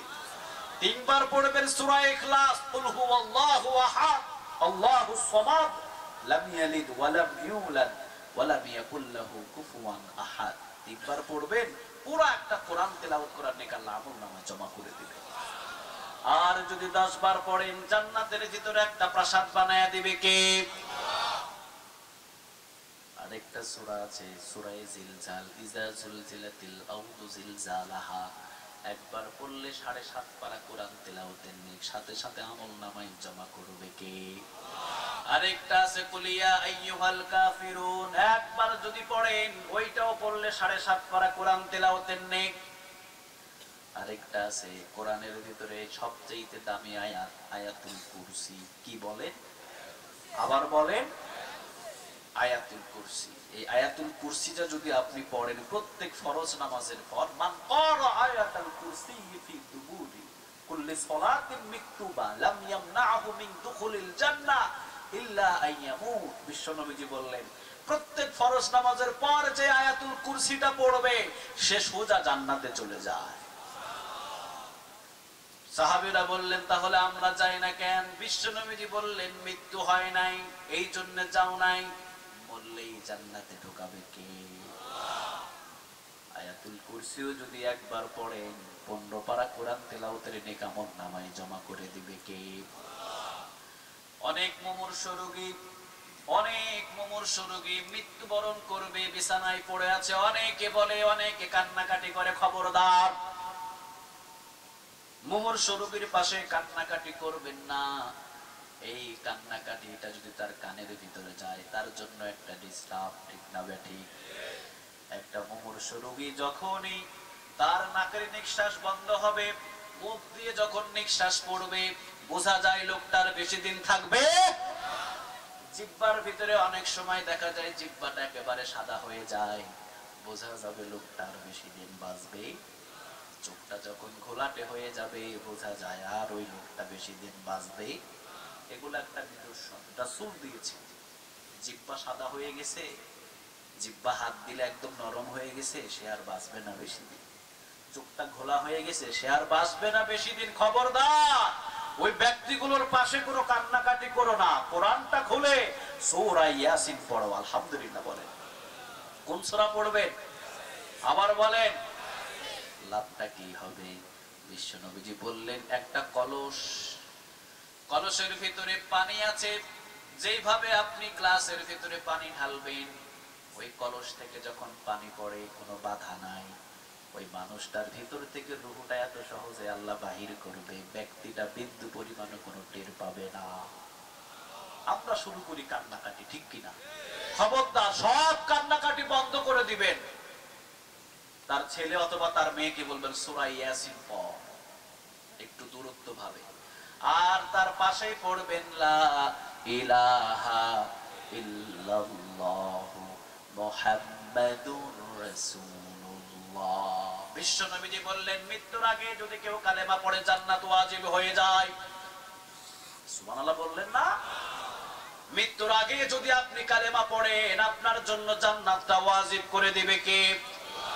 আপনার এখনই মৃত্যু হবে, আপনি পড়ে নিলেন লা ইলাহা ইল্লাল্লাহু মুহাম্মাদুর রাসূলুল্লাহ। বিশ্ব নবীজি বললেন, মৃত্যুর আগে যার কালেমা হয় তার জন্য জান্নাত আল্লাহ ওয়াজিব করে দেন। সব আলেমরাই তো এইভাবে দোয়া করে, আল্লাহ মৃত্যুর আগে তুমি কালেমা পড়ায়ো। কিন্তু অনেক মানুষ মৃত্যুবরণ করে, এক মাস জবানই বন্ধ থাকে, ঠিক না বেঠিক? জবান দিয়ে কথাই বলতে পারে না। আল্লাহ তুমি এগুলো থেকে আমাদেরকে মাফ করো। আবার ওই দিনের ভিতরে যদি আপনি একবার কালেমা পড়ে ফেলতে পারেন, আপনার জন্য জান্নাত ওয়াজিব। এই জন্য যখনই ঘুম থেকে জাগবেন তখনই পড়বেন লা ইলাহা ইল্লাল্লাহু মুহাম্মাদুর রাসূলুল্লাহ সাল্লাল্লাহু। দোয়া করবেন আল্লাহর কাছে, আল্লাহ জুমার দিনে মৃত্যু দিও। কোন দিনে বলেন? বৃহস্পতিবার সন্ধ্যা থেকে জুমার দিন আসর পর্যন্ত যদি মৃত্যুবরণ করেন, কবরের দুই পাশের চাপ আল্লাহ মাফ করে দিবে। আবার আল্লাহ রাব্বুল আলামিন বললেন, জুমার দিনে যার মৃত্যু হবে, বৃহস্পতিবার দিন গিয়ে রাত, জুমার দিনের আসর নামাজের আগে যার মৃত্যু হবে, তার জন্য কবরের আযাব আমি মাফ করে দিব। কিন্তু কয়জন পায়? অনেকেই তো পাই না। কথা কর না কেন? আল্লাহ আমাদের নসিবে তুমি দান করে দিও। এই জন্যই কোরআনের ভিতরে এমন কিছু সূরা দিয়ে দিলেন যেগুলো পড়লে ওষুধ হিসাবে ব্যবহার হবে। 9 নম্বর সূরা, সূরার নাম হলো সূরা আত-তাওবা। সূরার নামটা বলেন। সূরা আত-তাওবা, সূরার নাম সবাই বলেন। তাওবা অর্থ কি? ফিরে আসা। তাওবা অর্থ ফিরে আসা। আমি আর কোনোদিন করব না। আমি চুরি করছি, আর কোনোদিন করব না, ফিরে আসলাম। আমি জিনা করেছি, আল্লাহ আর কোনোদিন করলাম না, ফিরে আসলাম। আমি গালি দিয়েছি, আর কোনোদিন দিব না, ফিরে আসলাম। আমি মানুষ খুন করেছি, কোনোদিন আর করব না, ফিরে আসলাম। তাওবার নামে সূরা দিলেন কে? আরো জোরে বলেন কে? সিলিন্ডার করলেন। আল্লাহর কাছে আপনি নত হয়ে গেলেন, আল্লাহরে বললেন আমি ফিরে আসলাম, আর কোনোদিন করলাম না। এই তাওবার নামে সূরা দিলেন কে? সবাই বলেন। বিশ্ব নবীজি বললেন, ইয়া ইবাদি লাউ আতাইতানি বিকরাবিল আরদি খাতায়া লা ইন আশরাকতা লা ইয়াহবাতান্না আমালুক। পাহাড় পরিমাণ গুনাহ নিয়ে যদি আল্লাহর দরবারে হাজির হন, আল্লাহ মাফ করে দিবে। সুবহানাল্লাহ। বাড়িতে গিয়া কালকে সকালে কাজা আদায় করেন, আওয়াজ দিয়ে বলেন পাহাড় পরিমাণ গুনাহ নিয়ে আল্লাহর সামনে দাঁড়িয়েছেন, মাফ করবে কে? যদি শিরকের গুনাহ না থাকে, খবরদার শিরকের গুনাহ করবেন না। যদি শিরকের গুনাহ আপনার আমলের ভিতরে না থাকে, আপনি পাহাড় পরিমাণ গুনাহ করেছেন, আল্লাহ মাফ করে দেবে। সুবহানাল্লাহ বলবেন না? বিশ্বনবীজি বললেন 50 বছর গুনাহ করেছে। 50 বছর তো একটা মানুষ গুনাহ করলে হায়াতি শেষ, ঠিক না ঠিক? আল্লাহ রাব্বুল আলামিন বললেন 50 বছরের গুনাহ আমার কাছে মাপ চেয়েছে, আমি আল্লাহ 1 সেকেন্ডে মাফ করে দিব। শয়তান বললেন আল্লাহ এই আদমের জন্য আমি শয়তান হলাম, যা আদম সন্তান কতদিন থাকবে? আল্লাহ বললেন কিয়ামত পর্যন্ত এই শয়তান এই আদম সন্তানদেরকে আমি দুনিয়ায় রাখবো। শয়তান বললেন আমিও দেখবো কাকে আপনি জান্নাত দেন, আপনার সব বান্দাদেরকে দিয়ে আমি পাপ করাবো। আল্লাহ বললেন আমি মাফ করে দিব। সুবহানাল্লাহ বললেন না? শয়তান বলে আমি পাপ করাবো, আল্লাহ বললেন আমি মাফ করে দিব। তুই করাবি পাপ আর যা আমি আল্লাহ মাফ করব, কত পারিস করা। খালি যদি শিরকের গুনাহটা না থাকে তাহলে আমি আল্লাহ সব গুনাহ মাফ করে দিব। শয়তান বললেন কিভাবে আপনি মাফ করবেন? আমি তো গুনাহ করাতেই থাকবো, আপনি মাফ করবেন, আমি করাতেই থাকবো, দেখি কে পারে। আল্লাহ বললেন তুই কতদিন পর্যন্ত পাপ করাবি? বান্দা যতদিন সুস্থ থাকবে, পাপ করার শক্তি থাকবে, ততদিন আমি পাপ করাবো। আল্লাহ বললেন শক্তি না থাকলে তো আর পাপ করতে পারবে না। মৃত্যুর গড়গড়ানি যখন আসবে ওই সময় যদি আমার কাছে মাফ চাই, আমি আল্লাহ মাফ করে দিব। তখন তো আর পারবি না। এই জন্য তাওবার নামে একটা সূরা দিলেন। এত চিন্তিত এত পেরেশান হওয়ার দরকার নাই। গুনাহ হয়েছে কাউকে জানাবেন না, গুনাহ হয়েছে আল্লাহর কাছে চুপি চুপি কাঁদেন। 2 ফোঁটা চোখের পানির বিনিময় সব গুনাহগুলো মাফ করে দিতে পারে কে? 112 নম্বর আয়াত التائبون العابدون الحامدون السائحون الراكعون الساجدون آمرون بالمعروف والناهون عن المنكر والحافظون لحدود الله وبشر المؤمنين। মুমিনদের কয়টা কোয়ালিটি সূরা আত-তাওবার 112 নম্বর আয়াতে দিয়ে দিলেন কে? আল্লাহ প্রথমেই বললেন তাওবার নামে সূরা দিলাম, ফিরে আসার নামে সূরা দিলাম। 112 নম্বর আয়াতটা পড়। প্রথমে আমি মুমিনদের কোয়ালিটির প্রথম নাম্বার কোয়ালিটি দিলাম আত-তাইবুনা। আলহামদুলিল্লাহ বলে মুমিনরা তওবা করবে কার কাছে? আরো জোরে বলেন কার কাছে? একটা জিনিস তাওবা করলে আল্লাহ সাথে সাথে কবুল করে নেয়, আর যে যত বেশি তাওবা করবে তার দোয়া তত বেশি কবুল করে নেয় কে? আজকে একটা ট্যাবলেট দিয়ে গেলাম আস্তাগফিরুল্লাহ, আরো জোরে বলেন আস্তাগফিরুল্লাহ, আরো জোরে বলেন আস্তাগফিরুল্লাহ। আমার মা আমার বোন তরকারি করছেন, একটা ট্যাবলেট পড়বেন আস্তাগফিরুল্লাহ। আপনি ড্রাইভ করছেন, আপনি পড়বেন আস্তাগফিরুল্লাহ। আপনি গাড়ির সিটে করে কক্সবাজারে যাচ্ছেন, পড়বেন কি? আপনি মেয়ের বাড়িতে খাবার নিয়ে যাচ্ছেন অথবা মেহমানদারি করার জন্য যাচ্ছেন, পড়বেন কি? মনে থাকবে বেশি যে আস্তাগফিরুল্লাহ পড়বে, বিশ্বনবীজি বললেন তার দোয়া আল্লাহ কবুল করে। আলহামদুলিল্লাহ বলেন। মুসনাদে আহমদ একটা কিতাব, 40,000 হাদিস। যিনি লিখেছিলেন তার নাম হলো ইমাম আহমদ ইবনে হাম্বল। 40,000 হাদিসের কিতাব। আমার মতো 10টা যুবক লাগবে ওই মদিনার ওই জায়গা থেকে, মক্কার ওই জায়গা থেকে, লাইব্রেরি থেকে কান্ধে উঠাতে। আমার মতন কয়টা? 10টাও পারবো না। এত বড় কিতাব তিনি লিখেছেন ইমাম আহমদ ইবনে হাম্বল। তিনি হাদিস লেখার জন্য অনেক জায়গায় তিনি যেতেন। তিনি একটা মসজিদে নামাজ পড়লেন, নামাজ পড়ে মাগরিবের নামাজ শেষ করে তিনি কিতাব বাগিরি করলেন, লেখালেখি করলেন। এশার নামাজের আযান হলো, তিনি এশার নামাজ আবার আদায় করে আবার কিতাব লেখালেখি শুরু করলেন। মুয়াজ্জিন এসে বলেন হুজুর তাড়াতাড়ি বাহির হন, তালা লাগাইয়া দিন। ইমাম আহমদ ইবনে হাম্বল বললেন বাবা এশার নামাজ আমি আদায় করেছি, ফজর নামাজের মুসল্লিও আমি এখানে, আমারে বাহির করবা কেন? না বাহির করে দেব, আমার কমিটি থেকে অনুমতি, না বাহির করলে চাকরি আমার থাকবে না, আপনি বাহির হয়ে যান। ইমাম আহমদ ইবনে হাম্বল বললেন বাবা পৌষ এবং মাঘ মাসের শীতের রাতে আমাকে একটু সময় দাও, আমি যদি এখন রাস্তায় বাহির হয়ে যাই আমি অনেক কষ্ট পাবো। মুয়াজ্জিন বললেন না, কোনো চান্স নাই। ইমাম আহমদ ইবনে হাম্বল বললেন বাবা বারান্দায় থাকি, কয় না বারান্দায় হবে না, ইমাম আহমদ ইবনে হাম্বল নিজের পরিচয় দিলেন না। ইমাম আহমদ ইবনে হাম্বল যদি পরিচয় দিতেন, মুয়াজ্জিন পায়ের উপরে পড়ে যেত, ঠিক না বেঠিক? মুহাদ্দিসুদ দাহা, ওই জামানার ভিতরে সবচেয়ে বড় মুহাদ্দিস ইমাম আহমদ ইবনে হাম্বল, যাকে এক পলক দেখার জন্য অনেকে আফসোস হয়ে থাকে। আলহামদুলিল্লাহ, কত বড় মুহাদ্দিস ছিলেন তিনি, ওই জামানার ভিতরে সবচেয়ে বড় মুহাদ্দিস। এখন যদি আব্দুর রহমান সুদাইস আপনাদের ঈদগাহে আসতে একটা বার হয়ে সালাম দিতে যাইবেন না? কথা কন না কেন? কোরআনের জন্য কতটা আকর্ষণ তার প্রতি। ওই জামানার ভিতরে সবচেয়ে বড় ইমাম ছিলেন তিনি, এবং মুহাদ্দিস দাহার মুহাদ্দিস ছিলেন।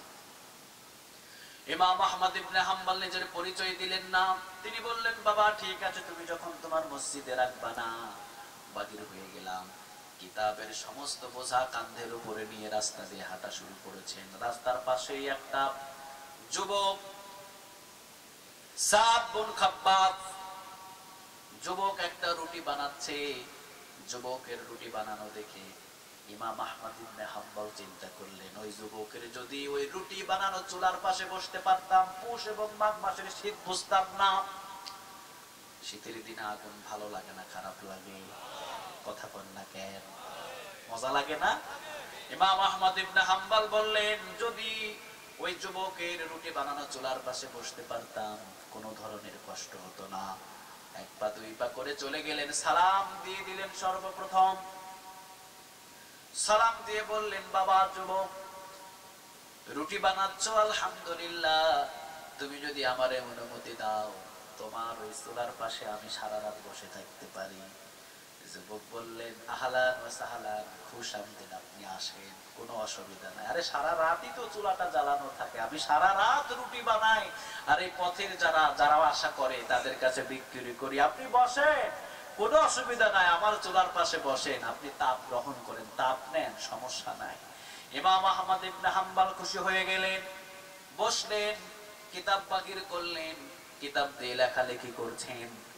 একটু ইমাম আহমদ ইবনে হাম্বল লক্ষ্য করে দেখেন, ওই যুবক যখন রুটির খামির গুলো নেয় তখন পড়ে আস্তাগফিরুল্লাহ। কোন ট্যাবলেটটা পড়ে? সবাই বলেন। খামির যখন বেলে তখনও পড়েন আস্তাগফিরুল্লাহ। যখন আবার রুটি তাপার উপরে দেয় তখনও পড়েন আস্তাগফিরুল্লাহ। রুটি যখন নামাই তখনও পড়েন আস্তাগফিরুল্লাহ। সোফার গুরুর আঠার মতো একদম আস্তাগফিরুল্লাহর সাথে এই যুবকটা লেগে আছে। রুটি যখন বিক্রি করে তখনও পড়ে, যখন টাকা নেয় তখনও পড়ে, যখন ক্যাশে রাখে তখনও পড়ে। আওয়াজ দিয়ে বলেন, মুখস্থ করে ফেলেন, আবার বলেন আস্তাগফিরুল্লাহ। পড়ছেন আস্তাগফিরুল্লাহ। ইমাম আহমদ ইবনে হাম্বল বলছেন, বাবা দীর্ঘ সময় পর্যন্ত আমি অপেক্ষা করে দেখলাম তোমার জবান থেকে শুধু আস্তাগফিরুল্লাহ আস্তাগফিরুল্লাহ শব্দটা বাহির হয়। যুবকটা বলছেন, হুজুর আস্তাগফিরুল্লাহ আস্তাগফিরুল্লাহর সাথে আমি সুফার গুরুর মতো লেগে আছি, এই জন্য যেই দোয়া করি আল্লাহ সেই দোয়াই আমার কবুল করে নেয়।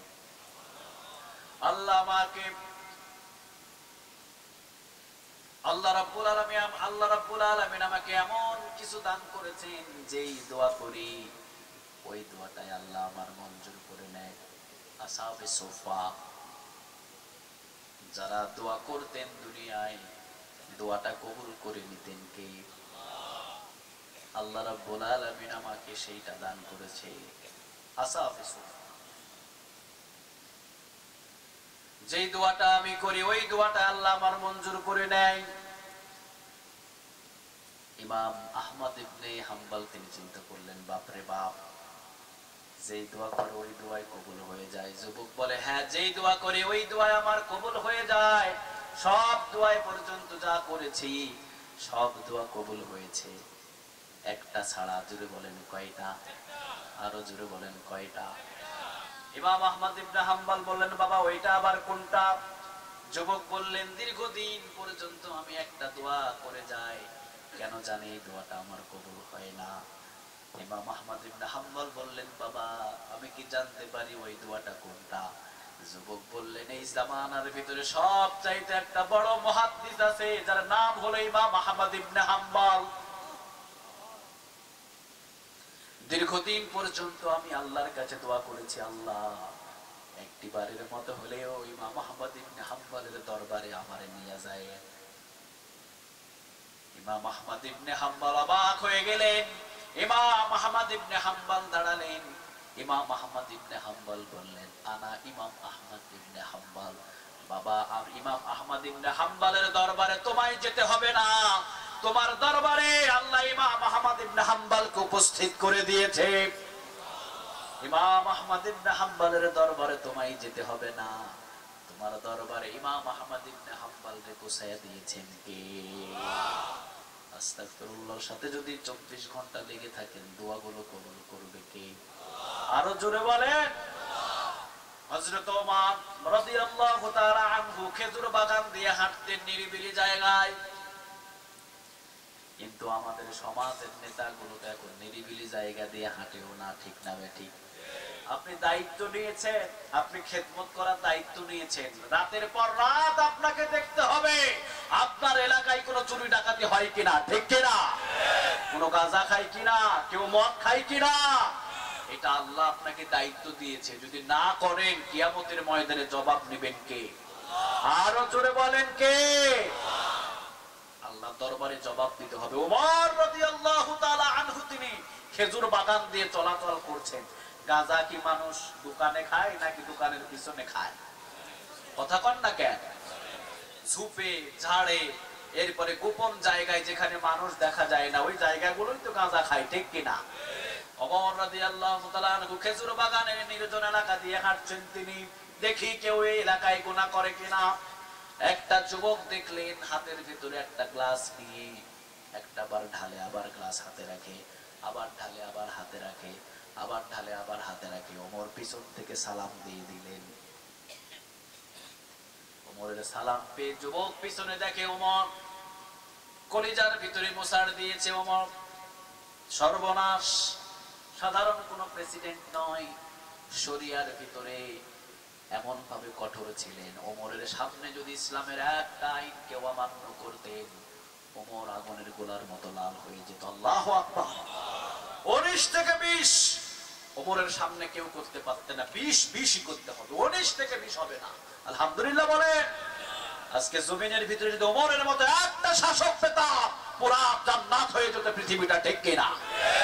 ওমর রাদিয়াল্লাহু তাআলা আনহু নিজের ছেলে আব্দুল্লাহ, নাম কি সবাই বলেন? আব্দুল্লাহ। ওমরের ছেলের নাম আব্দুল্লাহ। আব্দুল্লাহ একদিন তার একটা মোটা তাজা একটা কুরবানির উট তৈরি করেছে, উটটা নিয়ে গেছেন তিনি কুরবানির বাজারে বিক্রি করার জন্য। ওই জায়গায় ওমরও চলে গেছে, তখন প্রেসিডেন্ট মানুষ ছিলেন তিনি। চলে গেছে, দেখি এই উটের বাজারে কোনো বেআইনি অথবা উটের বাজারে কোনো মিথ্যা কথা চলে কিনা। গরুর দালাল কি সত্য কথা বলে? কথা কন না কেন? ও তো নিজের বোর সাথেও মিথ্যা কথা বলে, ঠিক কিনা? আজীবন গরুর দাম আছে 50, বাড়ায় ফেলছে 1.5 লাখ। আগেই ফোন দিয়ে বলে থাকে 50,000 আমার জন্য রাখবেন, এছাড়া কিন্তু কাস্টমার অন্যদিকে লইয়া যাবো, ঠিক না? ওমর রাদিয়াল্লাহু তাআলা আনহু তিনি চলে গেলেন কুরবানের বাজারে। তিনি চলে গেলেন, মুখের ভিতরে একটা রুমাল বাঁধলেন, রুমাল বেঁধে ওমর রাদিয়াল্লাহু তাআলা আনহু তিনি ঢুকলেন কুরবানির বাজারে। দেখেন ওমরের ছেলে আব্দুল্লাহ দাঁড়িয়ে আছে একটা উট নিয়ে। ওমর সামনে গিয়ে সালাম দিয়ে দিলেন। আব্দুল্লাহ তো তার বাবারে চেনে না, মুখ তো ঢাকা। ওমর বললেন, বাবা তোমার এই উটের দাম কত? আব্দুল্লাহ বললেন, 100 দিরহাম হলে ছেড়ে দেব। কিনছিলা কত দিরহাম দিয়া? কয় 30 দিরহাম দিয়া। কয় দিরহাম? সবাই বলে 30 দিরহাম দিয়ে কিনছিলাম। আচ্ছা 30 দিরহাম দিয়ে কিনছো, বেচবা এখন 100 দিরহাম। আমি খাওয়াইছি, মোটা তাজা করছি, এখন তো অনেক মোটা তাজা হয়েছে। আমি যখন কিনছিলাম একেবারে শুকনা, 100 দিরহাম দিলে লইয়া দিতে পারেন। চলে গেলেন ওমর। একটু পরে আবার মুখটা খুলে সামনে দাঁড়ায় বলে, ব্যাপার কি? হ্যাঁ, উট পাইলা কই তুমি? উট পাইলা কই? আব্বা বলে সালাম দিয়ে দিলেন। আব্দুল্লাহ বলেন, আব্বা আমি ওটটা কখনো চুরিও করি নাই, ডাকাতিও করি নাই, আমার কাছে কয়েকটা দিরহাম ছিল। আমি আমার মাকে বললাম, মা আপনার কাছে যদি কোনো দিরহাম থাকে আমারে দেন, একটা উট কিনি। আমার মা কিছু আমাকে দিলেন, 30 দিরহাম দিয়ে উট কিনলাম। উট কেনার পরে আপনি যেই জায়গায় বসেন ওই জায়গার পিছনে যতগুলো জমিন আছে ওই জমিনে সবুজ সবুজ ঘাস তৈরি হয়, ওই ঘাস খাইয়ে খাইয়ে উটটাকে আমি মোটা তাজা করেছি। এখন বাজারে নিয়ে এসেছি, সবাই দাম দর করে 90-95 দিরহাম, আমি বিক্রি করব 100 দিরহাম। ওমর বললেন, বাবা 30 দিরহাম দিয়ে তুমি উট কিনেছো, সবুজ সবুজ ঘাস খাইয়ে তুমি উটটাকে মোটা তাজা করেছো, আমি যে জায়গায় বসি আমার জায়গার পিছনে যত জমিন ছিল ওই জমিনের মালিক তো মদিনার জনগণ। মদিনার জনগণের ঘাস খাইয়ে নিজের উটটাকে মোটা তাজা করে বাজারে বিক্রি করে মাল কামাই বা হবে না। 30 দিরহাম পকেটে রাখবা, বাকি যত দিরহাম আছে সব মদিনার অ্যাকাউন্টে জমা করে দেবা। 1 ইঞ্চি পরিবার ছাড় দিতেন না। আলহামদুলিল্লাহ বলেন। ওমরকে দেখে অবাক হয়ে গেলেন যুবক। ওমর বললেন, হাতের ভিতরে কি? যুবক বললেন, হাতের ভিতরে গ্লাস। হাতের ভিতরে গ্লাস কি খাও? যুবক বলে ফেললেন, মধু খাই। আসলে মধু খাইলে তো নির্জন এলাকায় আসা লাগে না, ঘরের ভিতরেই তো খাওয়া যায়, ঠিক না বেটি? নির্জন এলাকায় এলা কেন তুমি? আপনি যদি ললিপপ খান তো দোকানের পিছনে কেন? ললিপপ খাইলে তো দোকানের ভিতরে বৈশা বৈশাই খাওয়া যায়, ঠিক কি না? পিছনে গেছেন কেন? নিশ্চয়ই ডলাডলি আছে, নিশ্চয়ই ডলাডলি আছে, না ইয়াব্বা আছে, ইয়াব্বা। এই জন্য আপনি পিছনে গিয়েছেন। আপনি মধু খাইবেন, ঘরে খাইলেন না কেন? আপনি নির্জন এলাকায় এলেন কেন? আপনি বলেন। ওমর তো ওমর নাসর বান্দা। কেমন ওমর ছিলেন? আমাদের বাচ্চাগুলো যখন খাবার খায় না আমরা বলি বাঘ আসবে, বাঘ, খাবার খা, খা তাড়াতাড়ি। ওই যে বাঘ আসতেছে ভয় দেখাই না আমরা? ঘুমাইতে চায় না, ছোট্ট বাচ্চা কান্না করে, দুষ্টুমি করে, আমরা বলি তাড়াতাড়ি ঘুমা, ওই যে বাঘ আসছে, বাঘ। আর যখন মদিনা মক্কার ছোট্ট ছোট্ট বাচ্চাগুলো ঘুমাইতো না, মায়েরা বলতে ওই যে ওমর আসছেন, ওমর বললেই বাচ্চাগুলো চুপ করে ঘুমিয়ে যেত। এত ভয় করতেন ওমরকে। ওমর যেই রাস্তা দিয়ে যেতেন 40 দিন পর্যন্ত ভয়ে ওই শয়তান রাস্তা দিয়ে যেত না। আলহামদুলিল্লাহ বাড়িতে গিয়া এমন একজন ইসলামের প্রতীক একটা নেতা যদি এই দুর্ভাগ্য মুসলমানদের জন্য আমরা পেতাম। রক্ত চক্ষু দিয়ে কোন নাস্তিকের বাচ্চার মুসলমানদের চোখের দিকে তাকানোর ক্ষমতা ছিল না।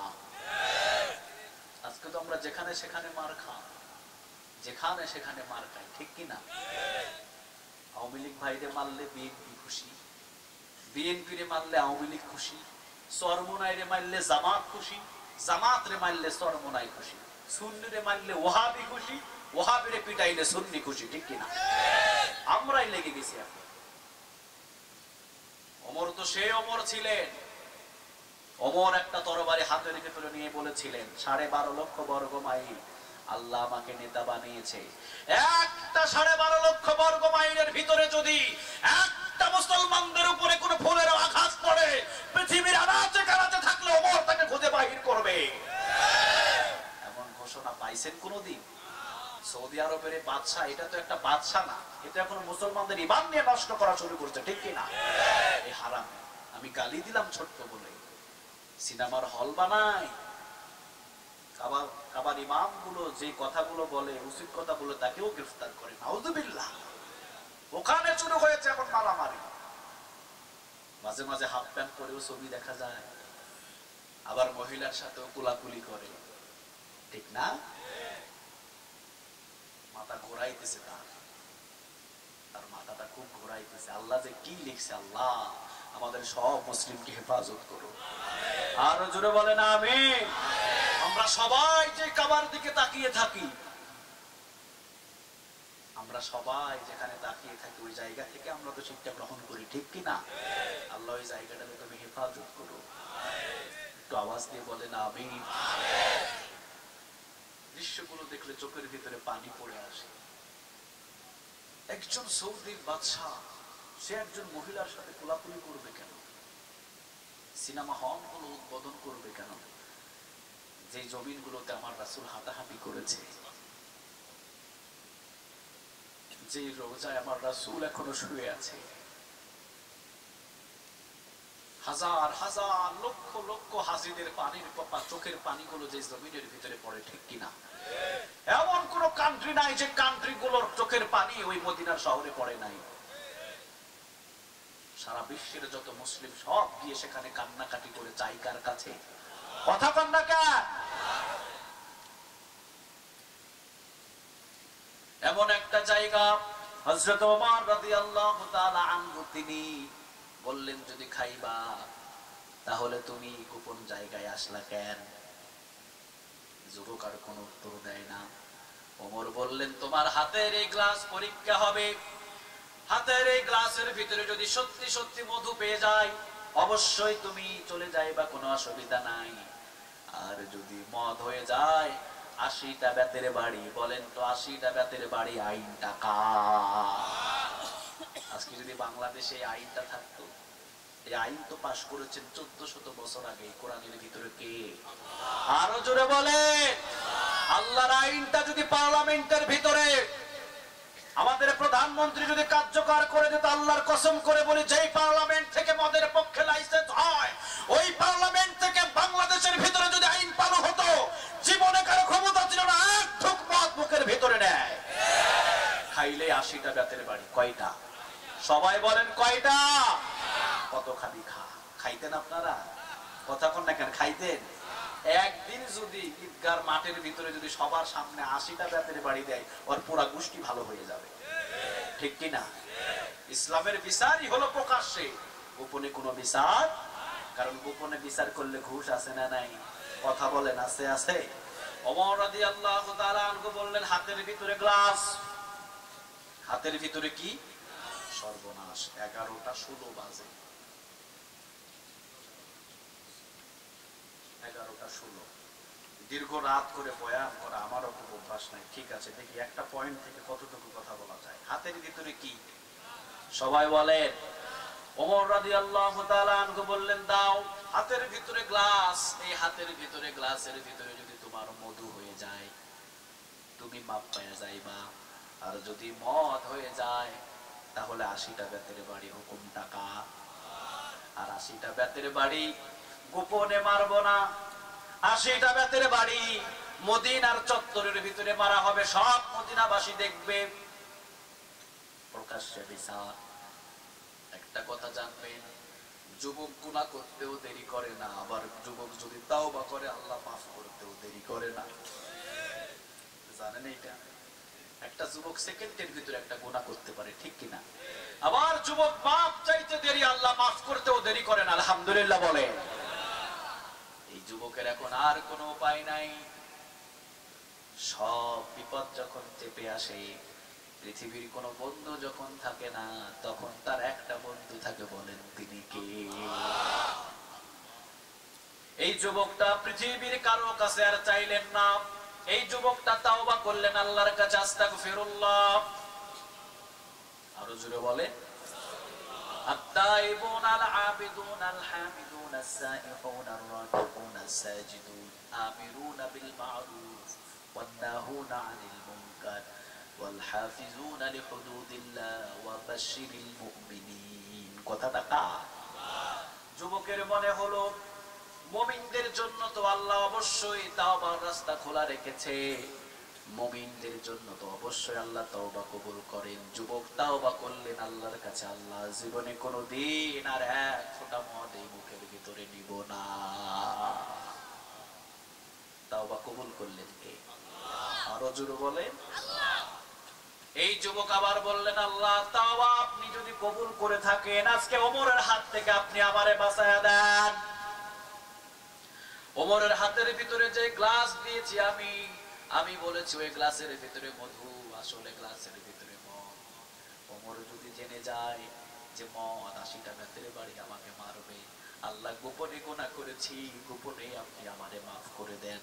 ওই গ্লাসের সব মদগুলোরে আপনি মধু বানায়া দেন। সুবহানাল্লাহ না?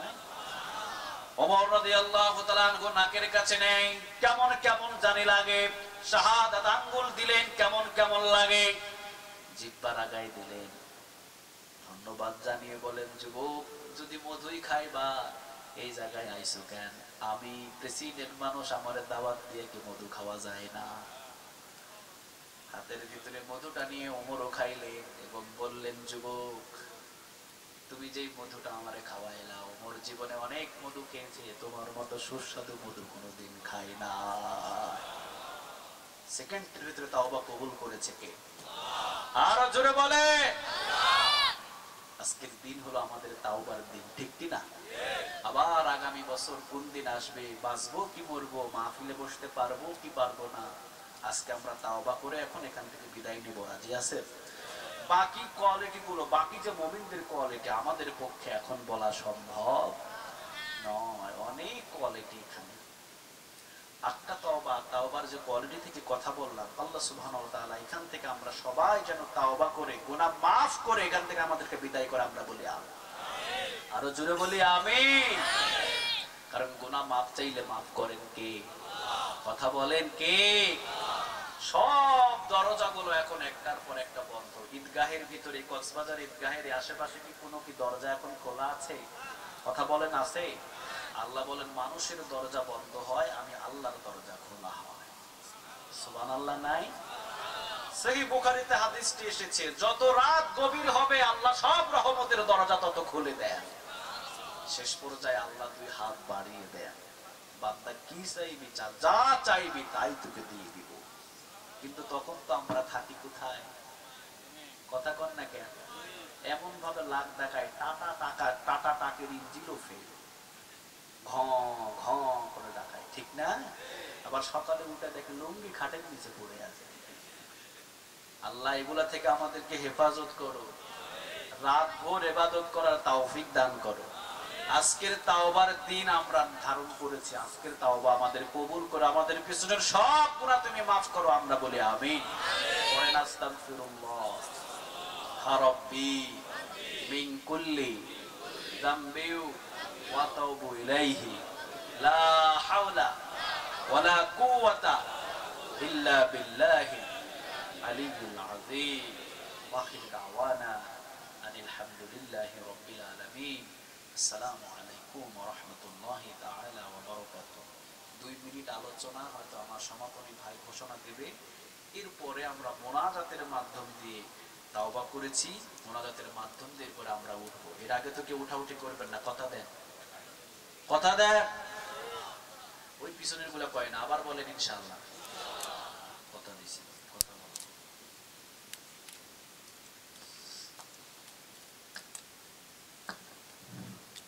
আলহামদুলিল্লাহ, এতক্ষণ ধরে অত্যন্ত সুন্দর করে পবিত্র কুরআন ও হাদিস থেকে তাফসীর পেশ করে গেলেন জনাব হযরত মাওলানা মাহমুদুল হাসান সাহেব।